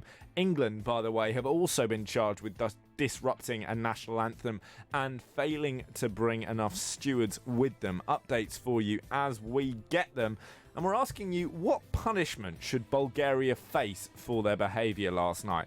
They've been punished several times in the last 10 years already. They were playing in a partially closed stadium last night, despite the fact that it didn't make any difference. So what is the next step? Get in touch. WhatsApp 0208 70 20 558. Steve from Fulham has got in touch with his thoughts, saying banning nations is the only solution, in my opinion. However, FIFA aren't brave enough to dish out harsh punishments because they fear being taken to court by these nations' football associations. I'm not aware of any rules that state nations can be banned for racist chanting by fans, so until these are brought in, the racism at ground will continue. What do you think? Get in touch, 0208 70 20 558. I have to say I'm with Steve, because we've tried everything else, haven't we? They were playing that game in a stadium that was part closed, 5,000 seats, locked away, because they've been racist in previous fixtures against the Czech Republic and Kosovo. Part closure of stadiums, clearly not a deterrent. Montenegro got a farcical fine, £17,000 last year. Fines aren't working either. Surely we're at a point now where we need to start banning these nations that offend. But we are joined on the line by Tony Daly, the former Aston Villa and England winger. Good evening, Tony. Thank you for joining us. When you were watching the game last night and the disgraceful actions of the Bulgarian fans in the crowd, how did you feel? I thought it was absolutely horrendous. You know, we're in the 21st century now, and no one expected this. You know, we had the likes of Cyril Regis, John Barnes, Johnny Barnes, all those players, giving the players now the opportunity, you know, to go through that racism and everything else has been going on for that long, and to see that, experience those things again, it was horrendous. And in terms of the response now, we've been asking our listeners to get in touch on WhatsApp with what the appropriate punishment is. If you were the person making the calls at UEFA, how would you sanction Bulgaria? As I said, you know, they've done stadium bans. You know, they've had enough warnings. I think that first and foremost, the way the England team conducts themselves, you know, both staff, admin, and the players has got to be commended. It's been outstanding, and you know, UEFA, doing that the 3 core protocol as well. I thought it was initially, yes, a good idea, and I think stood by that, and what it does, it made people aware what was going on, and and has been recognised. I think that's a very good starting point. But now, moving further on from this, now the sanctions, it has to go as far now as actually banning these clubs from tournaments. As simple as that. Banning these countries from tournaments. I know it sounds harsh and everything else. It doesn't matter what country it is. Of course, that's if we've got a record of it, if it's a one-off instance and everything else, you get your warnings. But this has been a consistent, been going since 2011. They've had enough warnings now. And me personally, the country should be banned from tournaments. As simple as that. It's the only way it's going to get through. I'm with you. Sorry for the likes. Yeah, I feel sorry for the likes of, the majority and everything else of the people in Bulgaria, and you can see that obviously it's a fascist group there getting in and doing that, but there's no room for it now, and I think it should be zero tolerance. As simple as that. It's gone on too far now. So it's 2019. We're not back in the 1950s, 60s. Yeah, time to start banning people. There was a lot of talk from the England players in the build-up to this game saying, listen, if we are on the receiving end of racist abuse, we're going to walk off the pitch. In the end, they received the racism and they chose to stay out there on the pitch. What would you have done? What do you think they should have done? I think you can see it was a unified decision. That's the most important thing. And it was good to see that, it was a judgment call from everybody, and I think that's the important thing. They would have spoken this before as well. It was great that half-time ability to talk and chat about it, and to make the right call. I mean, it was great, the likes of making it aware of the situation. UEFA standing in, did what they did with the protocol. And there was some. It got really bad towards the second half, and there was some chances in the second half. But I'm sure they discussed the fact that, to some extent, what they were going to do and what extent the chance were going to be. And for me, as long as it was unified and they made the decision on that football field, if there's one player saying you can't stand this when it gets off, then I'm sure the rest of the players would back them. So I'm sure everyone was united in the fact that they all want to stay in place. That's the most important thing. I think it's fair to say that the Bulgarian fans weren't really bothered which players in particular they were targeting, but it was notable how Tyrone Mings was the first player, it seemed, who sort of reported it to Harry Kane and then ended up escalating to fourth official Gareth Southgate and all the rest of it and had the stadium announcement. I mean, for a guy on his England debut, we'll come to his performance in a moment, but how impressive did you think it was the way he dealt with that? And I suppose alongside it, his performance in defence as well? Yeah, very mature. If you mentioned his performance and the way he handled the situation, how he talked about it so eloquently afterwards, I thought it was outstanding. In those circumstances, he's making his England debut. I'm sure it'll be a big experience.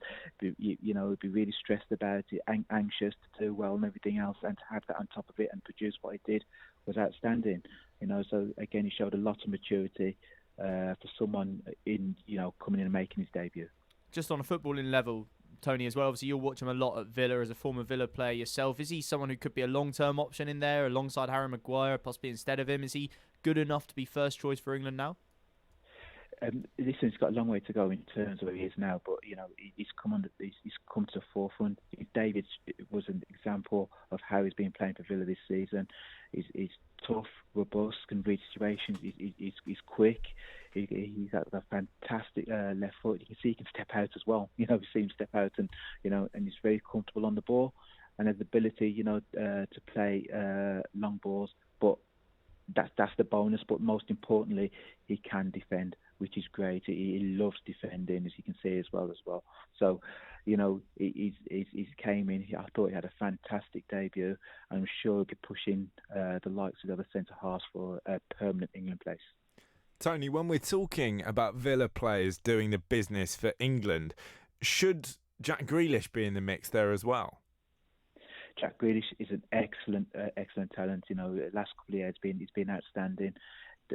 The difficulty for Jack, and I rate Jack extremely highly, is the abundance of players in his position at his present moment. And fortunately, England are blessed with those type of players. But if Jack continues the way he's been performing this season, and pushes on and gets to grips with the Premier League, which he is now, I'm sure he'll be pushing for an England call-up. He will indeed. Tony, great to talk to you. Thank you for your time. Tony Daly there, the former Aston Villa and England winger. I think he's spot on. We can't do anything but ban these people now. And he is also spot on to say there will have been Bulgarian fans in that stadium who aren't racist. We saw the captain, Evelyn Popov, go over to his own supporters at half-time and say, lads, stop. It's not to say... Is it all right, Johnny? I kind of feel sorry for him, and maybe that's misplaced, misguided. We don't even know exactly what he was saying, but if, as we think, he was basically urging them, taking it upon himself individually to go over there, when not just the fans, in that part of the stadium were doing terrible, horrible things, saying horrible things to the England players, his manager was essentially denying both before, during and after the game that it was a problem. Jordan Henderson having to argue with him to make sure that he realised what was going on, and the goalkeeper and probably other teammates as well, essentially trying to play it down. I think actually that guy's in a tough position because he clearly at least gets it. He clearly gets it and is willing to actually try and tackle it, and he's fighting almost literally a lone battle. Well, and he, as a Bulgarian footballer, will end up kind of as part of all this bad publicity, won't he? He will, and I hope he gets it. If I was being hyper cynical, I could say he's the captain of a team who knows how the UEFA protocol works and was worried that if they carried on doing it, the game would have been called off.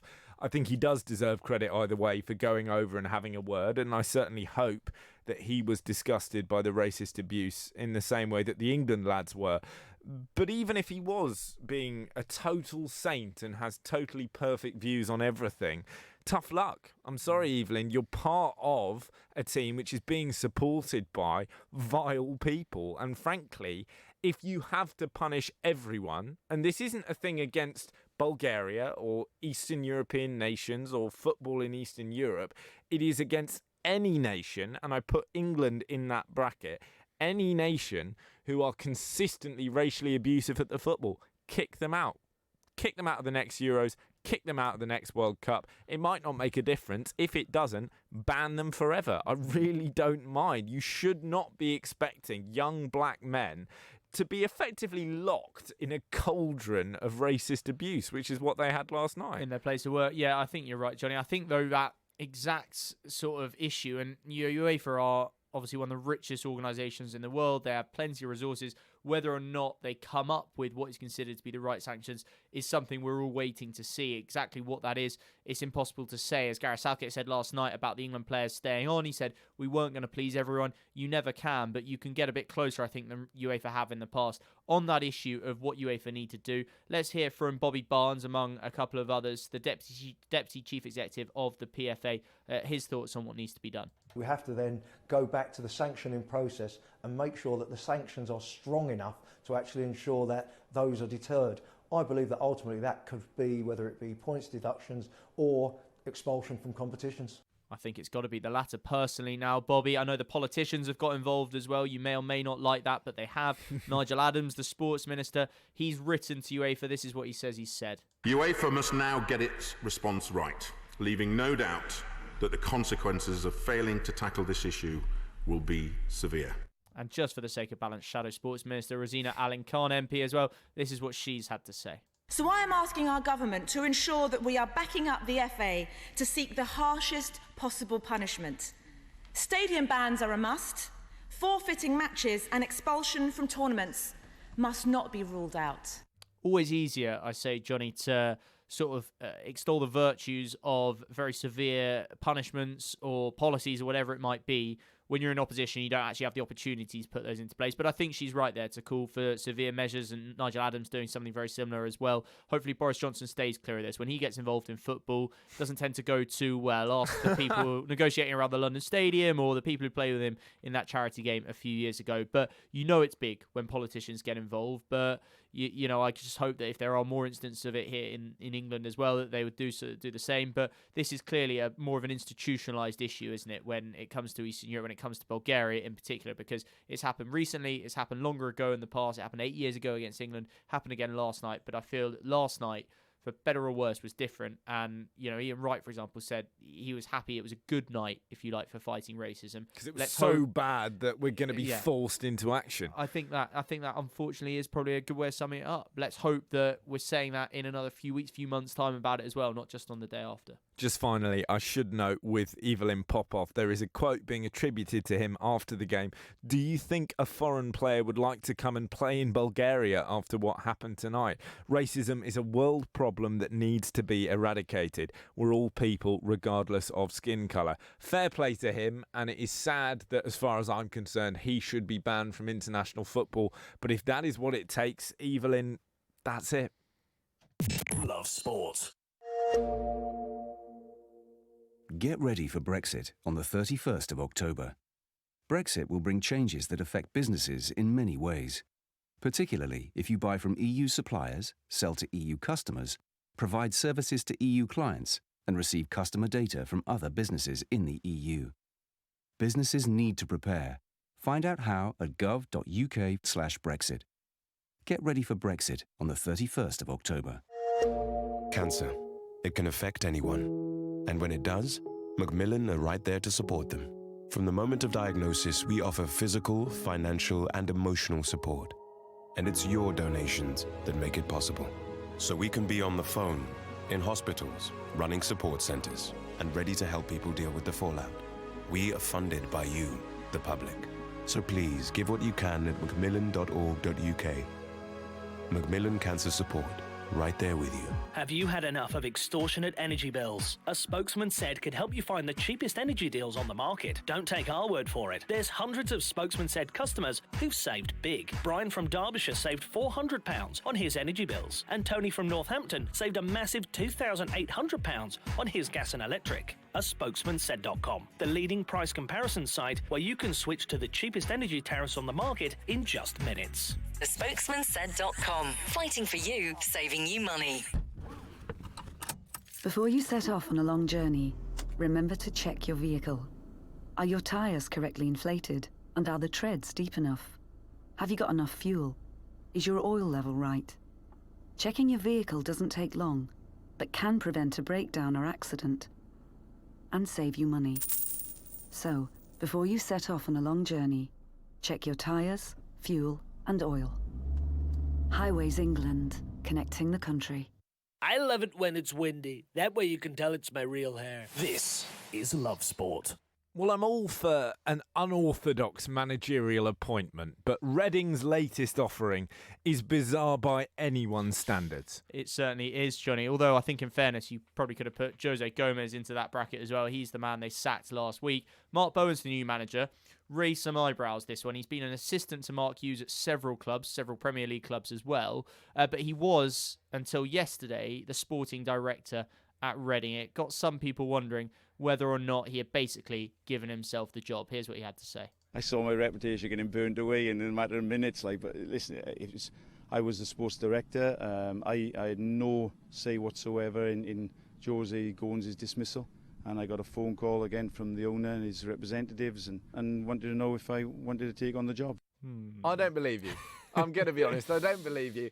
And if I'm right not to believe you, that is the single most staggering thing I've ever heard anyone do in terms of arrogance. Imagine your job being to scour the entire world of footballing talent, to find a manager capable of taking over at a football club and going, well, I've looked far and wide, I've looked across the leagues of Europe, I've looked across the leagues of South America, and the best person for the job with almost no managerial experience whatsoever is me. Wow. Sorry, Mark? It's who? Didn't catch that. Who? Ben Mee. He's still playing. Who are you backing? Oh, you. Right. You want to be the manager. Oh, okay. You're hiring yourself. I've been assistant to Mark Hughes several I've times. been assistant. I saw my whole reputation go up in smoke.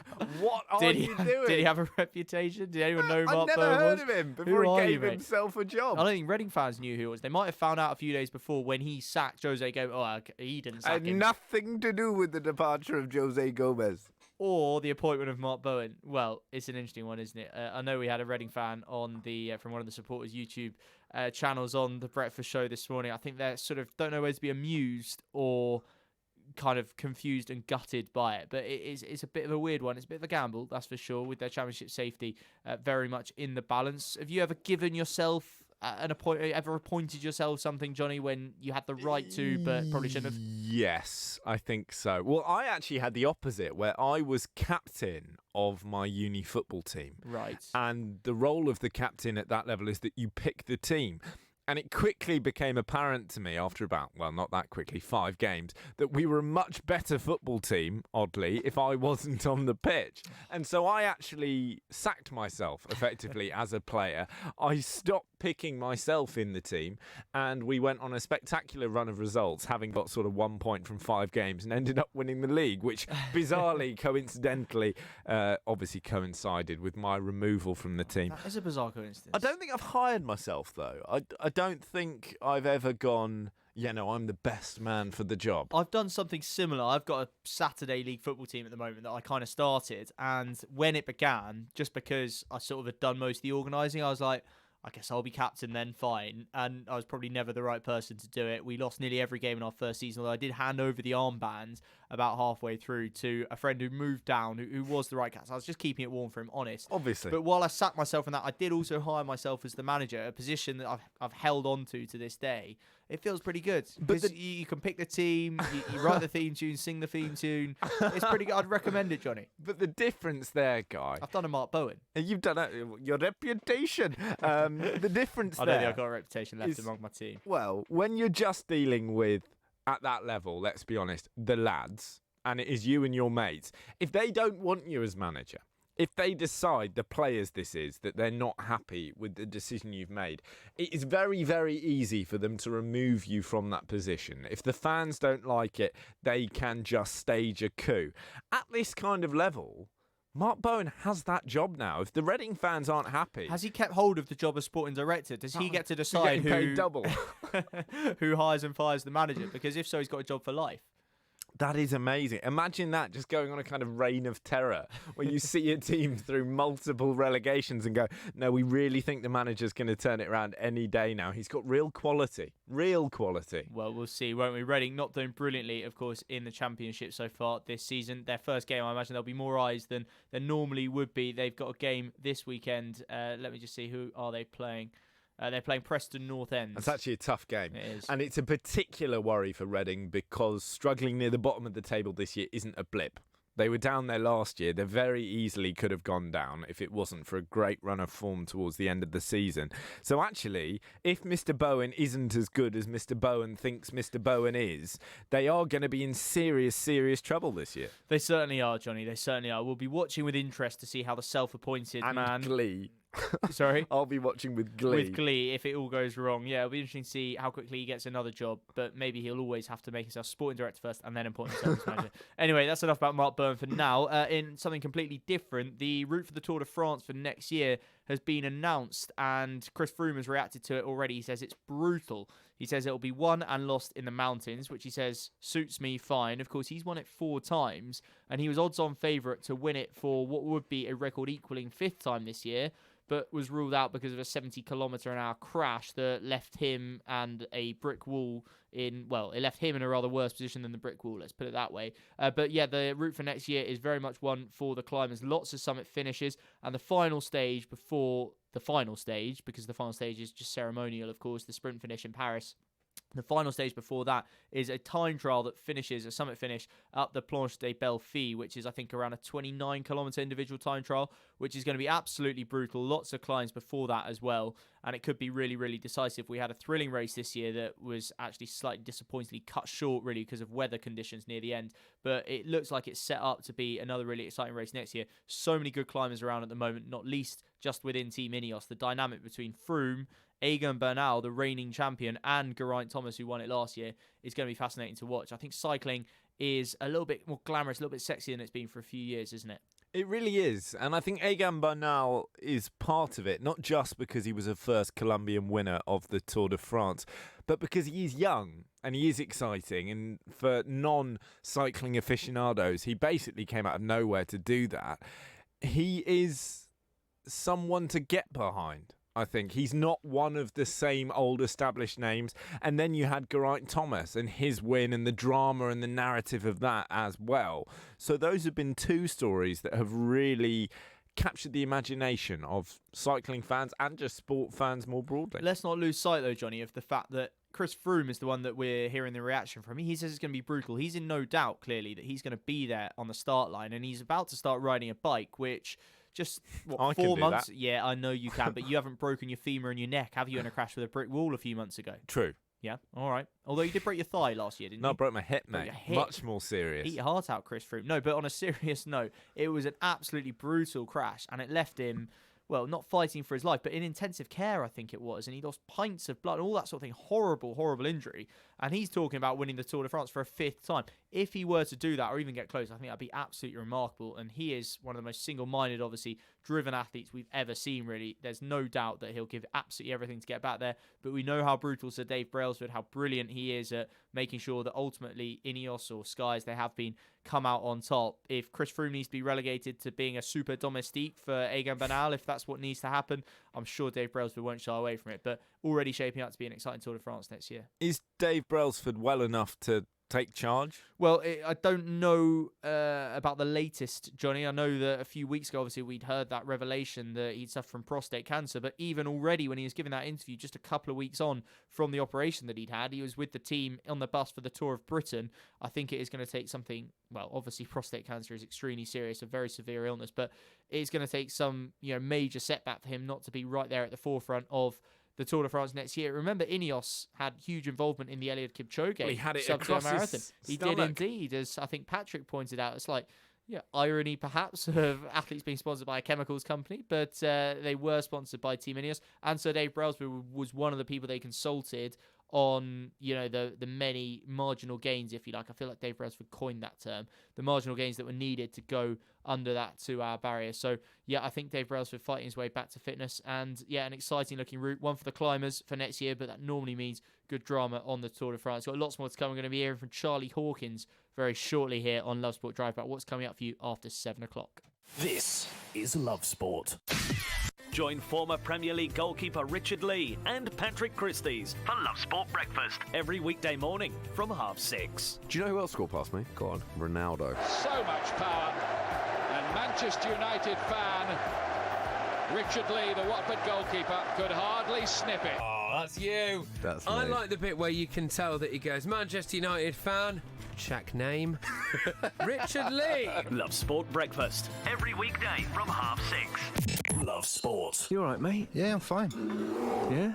Really? It's just, there's a massive grizzly bear sitting on you. You sure you're okay? Well, now that you mention it. Sometimes we say we're fine when we're not. But with 1 in 4 experiencing a mental health problem, if your mate says he's fine, he might not be. Be in your mate's corner and ask twice. Time to change. There are fewer than 20 days to get ready for Brexit. Find out what you need to do to prepare now at gov.uk/Brexit. Cancer. It can affect anyone. And when it does, Macmillan are right there to support them. From the moment of diagnosis, we offer physical, financial, and emotional support. And it's your donations that make it possible. So we can be on the phone, in hospitals, running support centres, and ready to help people deal with the fallout. We are funded by you, the public. So please give what you can at macmillan.org.uk. Macmillan Cancer Support, right there with you. Hi, my name's Kurt Edwards. I work in advertising and live in Surrey. Last year, the family content insurance was £745. A friend of mine had recommended a spokesmansaid.com. When it came for this year's renewal, I managed to get it for £403. So for those 10 minutes on that website, I saved over £340. Told my family, my friends, you'd be absolutely mad not to give it a go. Thespokesmansaid.com. Fighting for you, saving you money. Get ready for Brexit on the 31st of October. This means that travelling to the EU will change. You'll need to check online if your passport is valid for travel to Europe. If you're planning on driving, you'll need to check if you have the right documents to drive. And make sure your travel insurance covers all your healthcare needs. To keep your trip on track, check what you need to do at gov.uk/Brexit. Get ready for Brexit on the 31st of October. Love Sport. It's the Posh Boys on Love Sport Drive.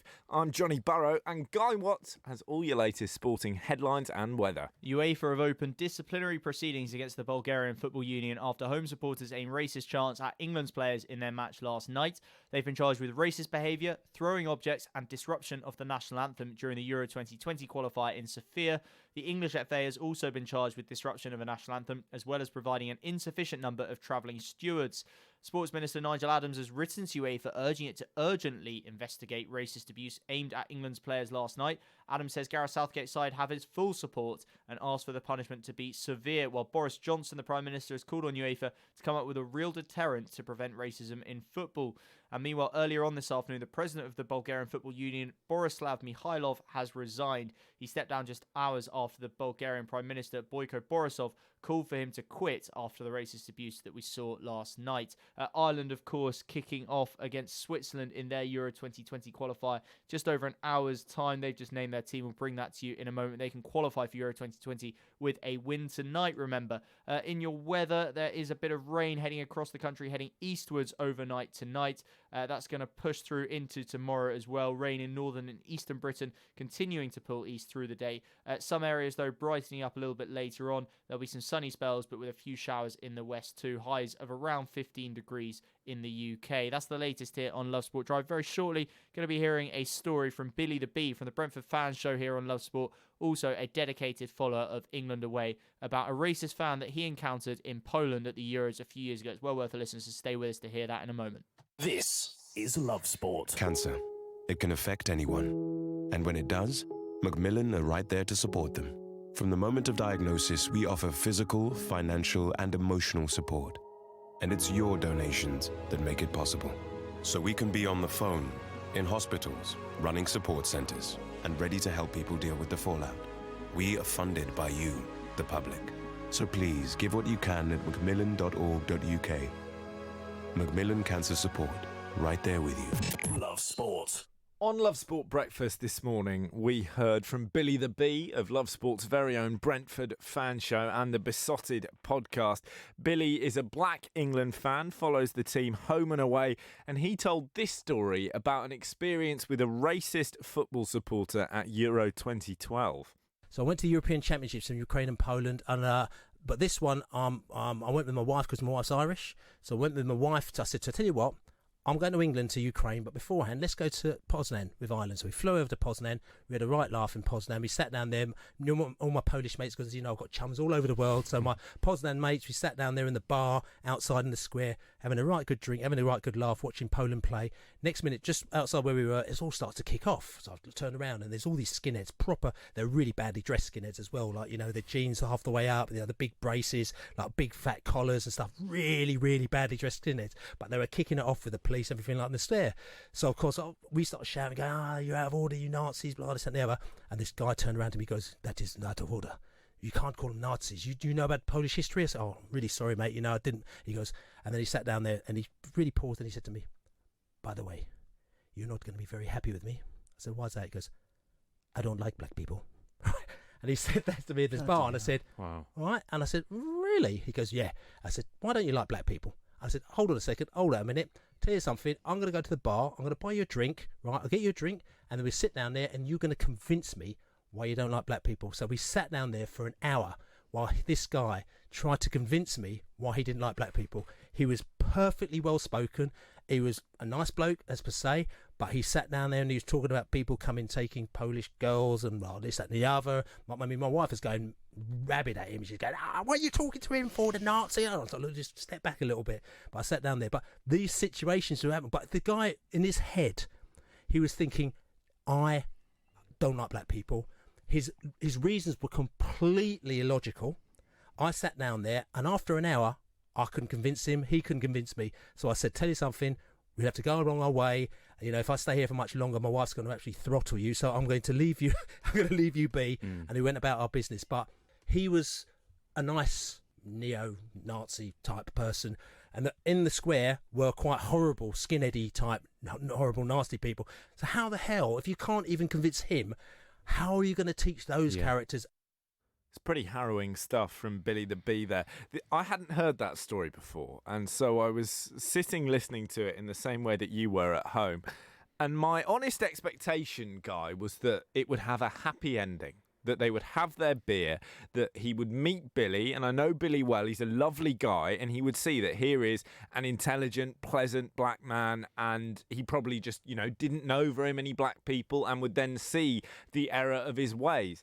The distressing thing is that these guys are seemingly, some of them, beyond education. We talk about ignorance a lot. We talk about education. Well, there you have an educated, intelligent black man taking the time and putting himself in danger, if we're honest, to try and educate one of these neo-Nazis and not being able to do it. As Billy says in that clip, if you can't convince the neo-Nazi who is, air quotes, reasonable enough to have the conversation with a black person, how can you convince the total nutters who are out there with weapons? And the worrying thing, the distressing thing, is when Billy talks about him being perfectly well spoken and in other areas of his life a nice guy. There are going to be lots of people in England, in Poland, in Bulgaria, in Spain, everywhere, where you look at them and you think, well spoken, clever guy, nice guy, also a massive frothing racist. It doesn't and mean that you're is not a the bigot. scary bit. Exactly. Yeah, you're right, and I think there's a big difference. I think maybe this is what is starting to become apparent, not to everyone. A lot of people sort of know and have realised this already, but it may be apparent to everyone. There's a big, big difference between not knowing and not wanting to know, and there are an awful lot of people here and in parts of Eastern Europe and other parts of the world as well who fall into the latter category. And I think there is enough education now. The world is such a small place in a sense. We can all access the same internet and see the same stories and read the same words, quotes from whether it's Raheem Sterling or anyone else, and you know what racism is, and you know what it means to racially abuse someone and why you shouldn't do it, and why some people will tell you that you should because they have bigoted views of their own, and then they are making a not necessarily completely informed but a somewhat informed choice to go and do that. And okay, it wasn't necessarily thousands and thousands of Bulgarian fans last night, but it was quite a lot of them, and we've seen it here this season in England as well. These people exist. These people are also choosing not to open their minds to not being racist. But the point is that doesn't mean that they can get away without punishment because you're saying, well, education itself isn't going to do it, so you might as well not bother. You still have to punish them, but the worry is, will it have an effect? And you've talked, Johnny, about banning them for 5 years maybe. As I think it was Ned Amonua said to us earlier, well, that could just make them angrier, if you like. It could just mean that they come back and are even worse with it. It could, but the issue with those guys last night, as you say, one of the most alarming things was that this was not racism born of ignorance. I don't think this was racism that knew exactly what racism was, exactly the ways in which racism was wrong. They were holding up signs saying respect racism. These are guys who know they shouldn't be doing it. They're people who are clearly incapable of engaging with the very blatant reasons why their views are so abhorrent. So actually we can sit here, and I'm normally the first person to be a quivering liberal, and we can sit here and go, educate them. They're beyond it. Ban them. I'm not interested. Do you think they see it as a laugh almost? Well, they were laughing. I thought you could see them laughing. You could see them sort of chuckling as if they're being clever, and I don't think they're giving two hoots about being kicked out of the game. They come to make a point. They successfully made it, and you wonder what the reaction has been like within Bulgaria. We've heard from a couple of Bulgarian journalists, some who say, look, this is terrible for our country. Others, though, like the one that was in Gareth Southgate's press conference and was heckling him, saying absolutely not true about the racist atmosphere, saying it was so friendly during the game. I mean, what planet are these guys on? It's crazy. And yeah, I don't really know what you can say other than, clearly it's a sea change in the attitude that those fans have that needs to happen. And I don't know how you would go about doing that. I don't know if an education course, it's like a re-educating of the way they're programmed, right? Because racism, I think, is something that's programmed into you quite early. And if it is ingrained enough in you, I think it's difficult to get out of someone.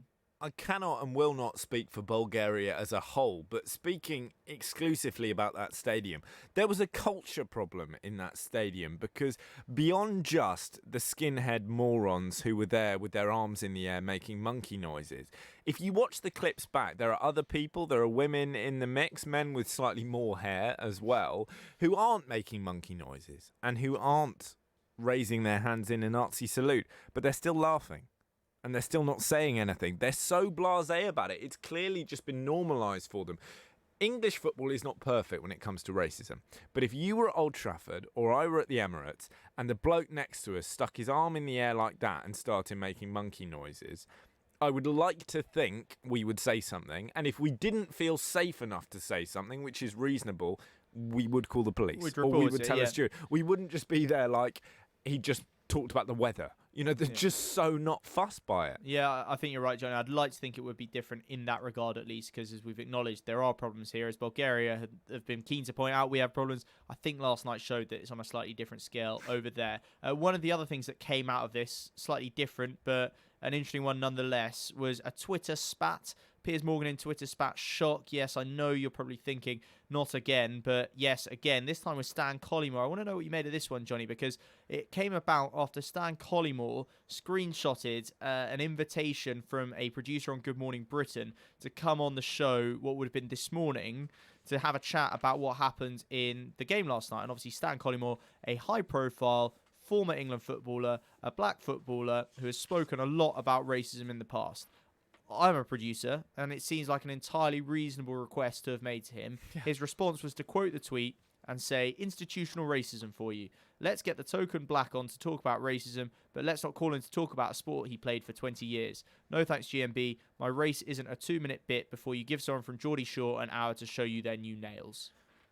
Right, Stan Collymore being Stan Collymore. I mean, first of all, as a side point and a secondary point for anyone who doesn't work in broadcasting, but this pattern of clearing out producers on Twitter is becoming more prominent, and it is horrible. Producers, and I've done it, Guy, you do it on a daily basis. It's a hard job, and you have to book guests for certain slots. I'm glad that Stan Collymore has blocked out this poor person's name because they could have got dog's abuse otherwise.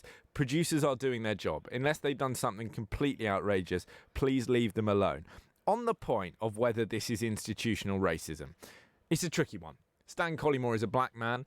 I am a white man. I can't tell him what to do or say in this context. I can say more broadly that some people might suggest Stan Collymore's quite lucky to still be invited on the telly at all. I completely agree. And that, Stan, you might not necessarily be in a position to get on your high horse and lecture others or indeed reject opportunities of that kind. On the race front, what are we meant to do? Are we meant to not talk about racism with black footballers who have faced it? I completely see that he's saying, he's alleging tokenism. He says as much. He's saying you're wheeling out black footballers just to talk about this. I would like to think on Love Sport Radio we don't do that. We have a lot of black presenters, for example. We heard from Paul Mortimer earlier. Paul is incredibly eloquent when he talks about issues of race, but he also talks about other issues with us on a weekly basis for hours at an end. Stan Collymore there is bitter, firstly because he's Stan Collymore, and secondly because he thinks GMB should be talking to him about football, presumably on a daily basis. They don't talk about football, Stan. It's a current affairs show. They're only going to talk about it when it is in the news. Yeah. You are well placed to talk about it because they care about your opinion and, more importantly, your ability to genuinely do good with your message as a black man. They're not wheeling you out as some kind of token inclusion. They're giving you a platform to explain to the ignorant why they are ignorant. For me, I can't tell him what to do. Johnny, He's if every black footballer had had the same response, then we'd have ended up with a debate about racism had by a load of white people, which is what we're always told is completely reductive and completely pointless and all the rest of it. And I completely get that. You know what they did in the end? They got Paul Mortimer on. Who was fantastic, by the way. I suggest would have been a better option in the first place. Not just because he's an infinitely nicer bloke. He's much better at talking about this, and he's much better at talking about football as well, if they do ever want someone to come on and do that in the future. And, of course, you can listen to Paul every weekend, 8 till 12 here on Love Sport on the weekend breakfast. Get in. But that's a side point, really. I think he's embarrassed himself to be on Stan Collymore, not for the first time. Of course, Piers Morgan replied, "Sorry, we're racist for asking you to comment on racism at a football match, an issue you've spoken about so many times. Get a grip, Stan. You sound absurd." Well, quite. I like your idea of if every black footballer had boycotted the topic. Let's take our own conversation, our own radio show as an example, right? You and I, both people who are disgusted by racism, who were disgusted by the activity last night, but both people who are extremely white and extremely middle class. Now, our conversation on race this afternoon has been massively enlightened and improved by the generous input of opinion and time from Nader Manua and Tony Daly, both men who are black, who have played football at the highest level and have experienced racism.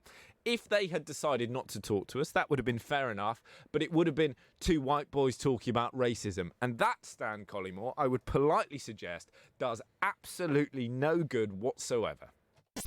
Giving your team a voice. Love Sport Radio. You all right, mate? Yeah, I'm fine. Yeah? Really? It's just, there's a massive grizzly bear sitting on you. You sure you're okay? Well, now that you mention it, sometimes we say we're fine when we're not. But with 1 in 4 experiencing a mental health problem, if your mate says he's fine, he might not be. Be in your mate's corner and ask twice. Time to change. You're in leakage, you're in leakage. You're in leakage, you're in leakage. You're in leakage. You're in leakage, you're in leakage. Tenna men. Cage. Pants and pads. You're discreet. Masculine. You're right. Secure absorption zone. Buy online or in shops. You're in. Tenna men. Keep control. Urine? No. There are fewer than 20 days to get ready for Brexit. Find out what you need to do to prepare now at gov.uk/Brexit. Cancer. It can affect anyone. And when it does, Macmillan are right there to support them. From the moment of diagnosis, we offer physical, financial, and emotional support. And it's your donations that make it possible. So we can be on the phone, in hospitals, running support centres, and ready to help people deal with the fallout. We are funded by you, the public. So please give what you can at macmillan.org.uk. Macmillan Cancer Support, right there with you. Whoa! Look how much saturated fat is in these chocolate biscuits. It's surprising how much is in our food and drinks. For us kids, eating too much saturated fat can lead to harmful fat building up inside, which we can't see, increasing the risk of heart disease or stroke when we get older. So be food smart. Download the free Change for Life food scanner app and start making healthier choices today. If you mess with the USA, I guarantee they'll be hell to pay. This is Love Sport. Well, it's always a sad time when we get to around the 6:45 mark, because it means Posh Boys on Drive is coming to an end. But for me, it's also a happy time. There's a bittersweet joy there because I'm joined in the studio by the one and only Charlie Hawkins. He'll be carrying you forward from 7 for those Love Sport fan shows. Charlie, good to see you. What you got coming up? Always a pleasure to see you, JB. I too feel sad because I've been listening to you and Guy, and I could do with more, if I'm honest. Oh, stop it. Give them 5 hours. Give them 6. Don't.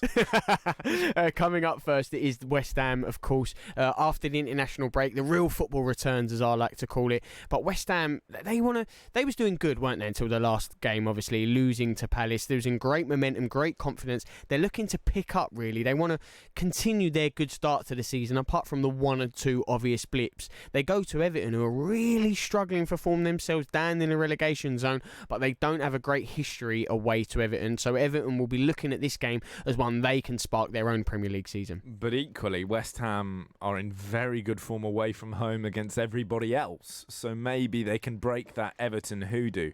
It's going to come down, you'd have thought, to those attacking players, and I've been really impressed in the last month or so by Andrei Yarmolenko, who flew under the radar because he arrived as a highly vaulted signing and then got injured immediately. And it's taken him a while, obviously, to come back from that ACL issue. But he seems to be getting back to his best. This is a guy who's previously played for Borussia Dortmund, and he's been in really lively form. He certainly has. And it's funny you mention it. It's a theme we have on the West Ham show. He's taken up a lot of our time. We've talked about him.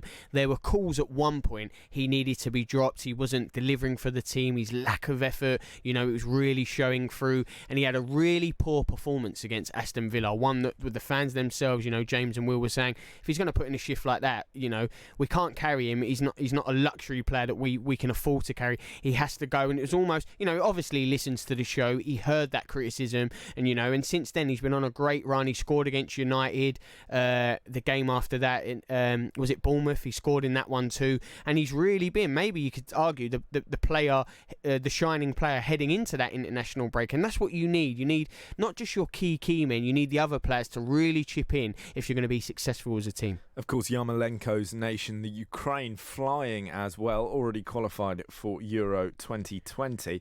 From 8 o'clock, it's the Palace fan show. They're, of course, flying themselves. A tough fixture. Manchester City visiting Selhurst Park. But Palace have got previous of an upset in this game. Well, they have. Obviously, they beat City last year, and they've already beat one Manchester team this year. They beat United up at Old Trafford. You listening, guy?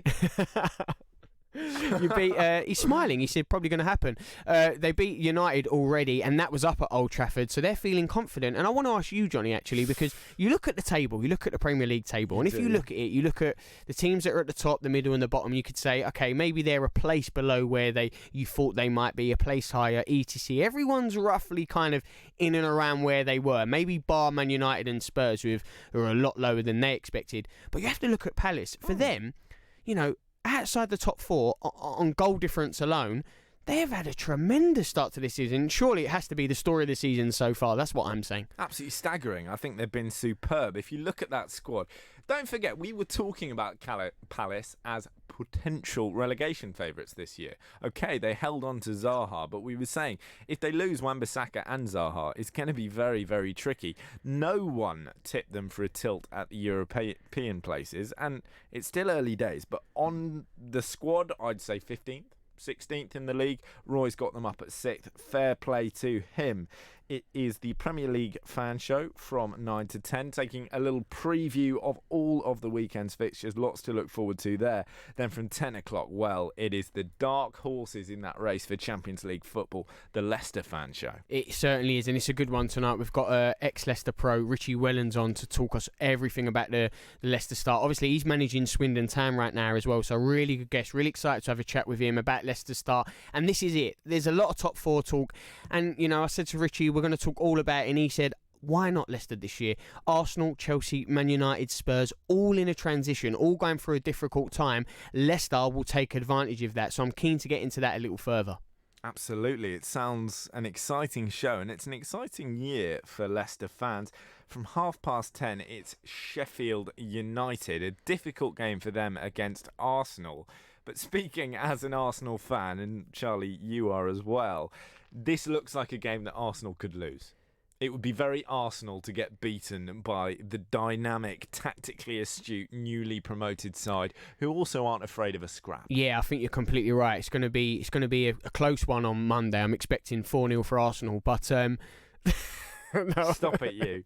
No, it's going to be... Do you know what? I enjoy all the shows. I really enjoy Sheffield United. I've got a soft spot for them in a minute. James Shield from the Sheffield Star will be joining us.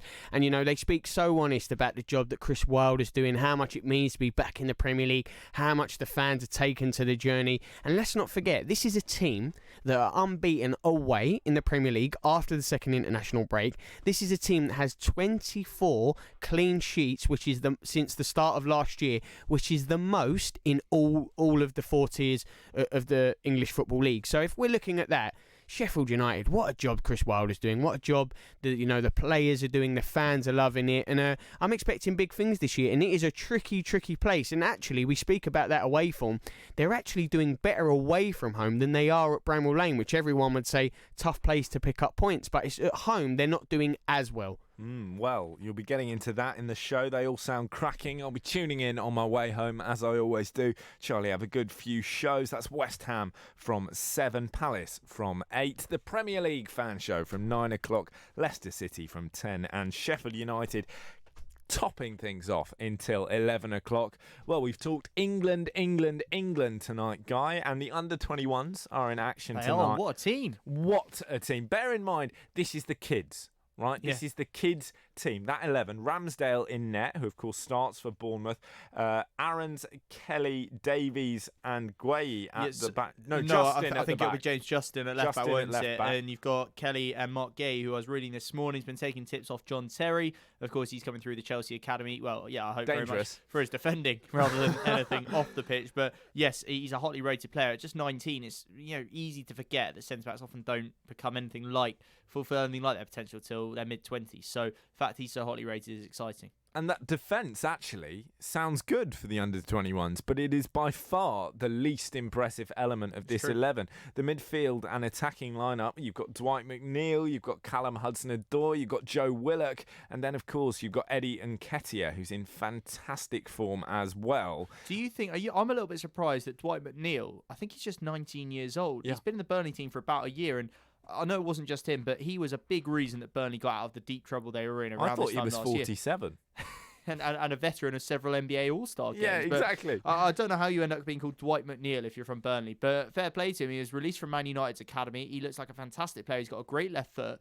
And I'm really surprised he hasn't been linked with bigger clubs. Not because I think he's ready to play Champions League football, but because that's what happens. You play 2 good games at Premier League level and you've still got a teen at the end of your age, and you're suddenly linked with a £50 million move after Declan Rice. Particularly when you're homegrown. Particularly when you're homegrown. For a team like United, who, with respect to Sean Longstaff, are consistently linked with a £50 million move for him. If he's 50 million, McNeil is in the conversation of the tens of millions. As ludicrous as it sounds, that I suppose is probably true. But it's an exciting looking team. Phil Foden, of course, just 19 as well. He's starting too. But we've got exciting players coming through. That's at Stadium MK. It's against the Austria under-21s. We could do with a win. Just the top team in the group gets an automatic spot for the Euros, so let's hope we can get the win tonight. Austria have played a game more. They are on 3 points more than us, but let's hope we can get a win. It looks like a strong team, and of course we are at home. Well, let's hope. And if Adi Boothroyd is short of any players, I've heard James Maddison is willing to make himself available on busy, I think, short notice. Bit busy. Oh, where could he be? Guy, a pleasure as always to spend 4 hours in your company. It's been a cracking show. Stay with Love Sport for the West Ham Fan Show, and the Posh Boys are back at 3 o'clock tomorrow. This is Love Sport. Get ready for Brexit on the 31st of October. Brexit will bring changes that affect businesses in many ways, particularly if you buy from EU suppliers, sell to EU customers, provide services to EU clients, and receive customer data from other businesses in the EU. Businesses need to prepare. Find out how at gov.uk.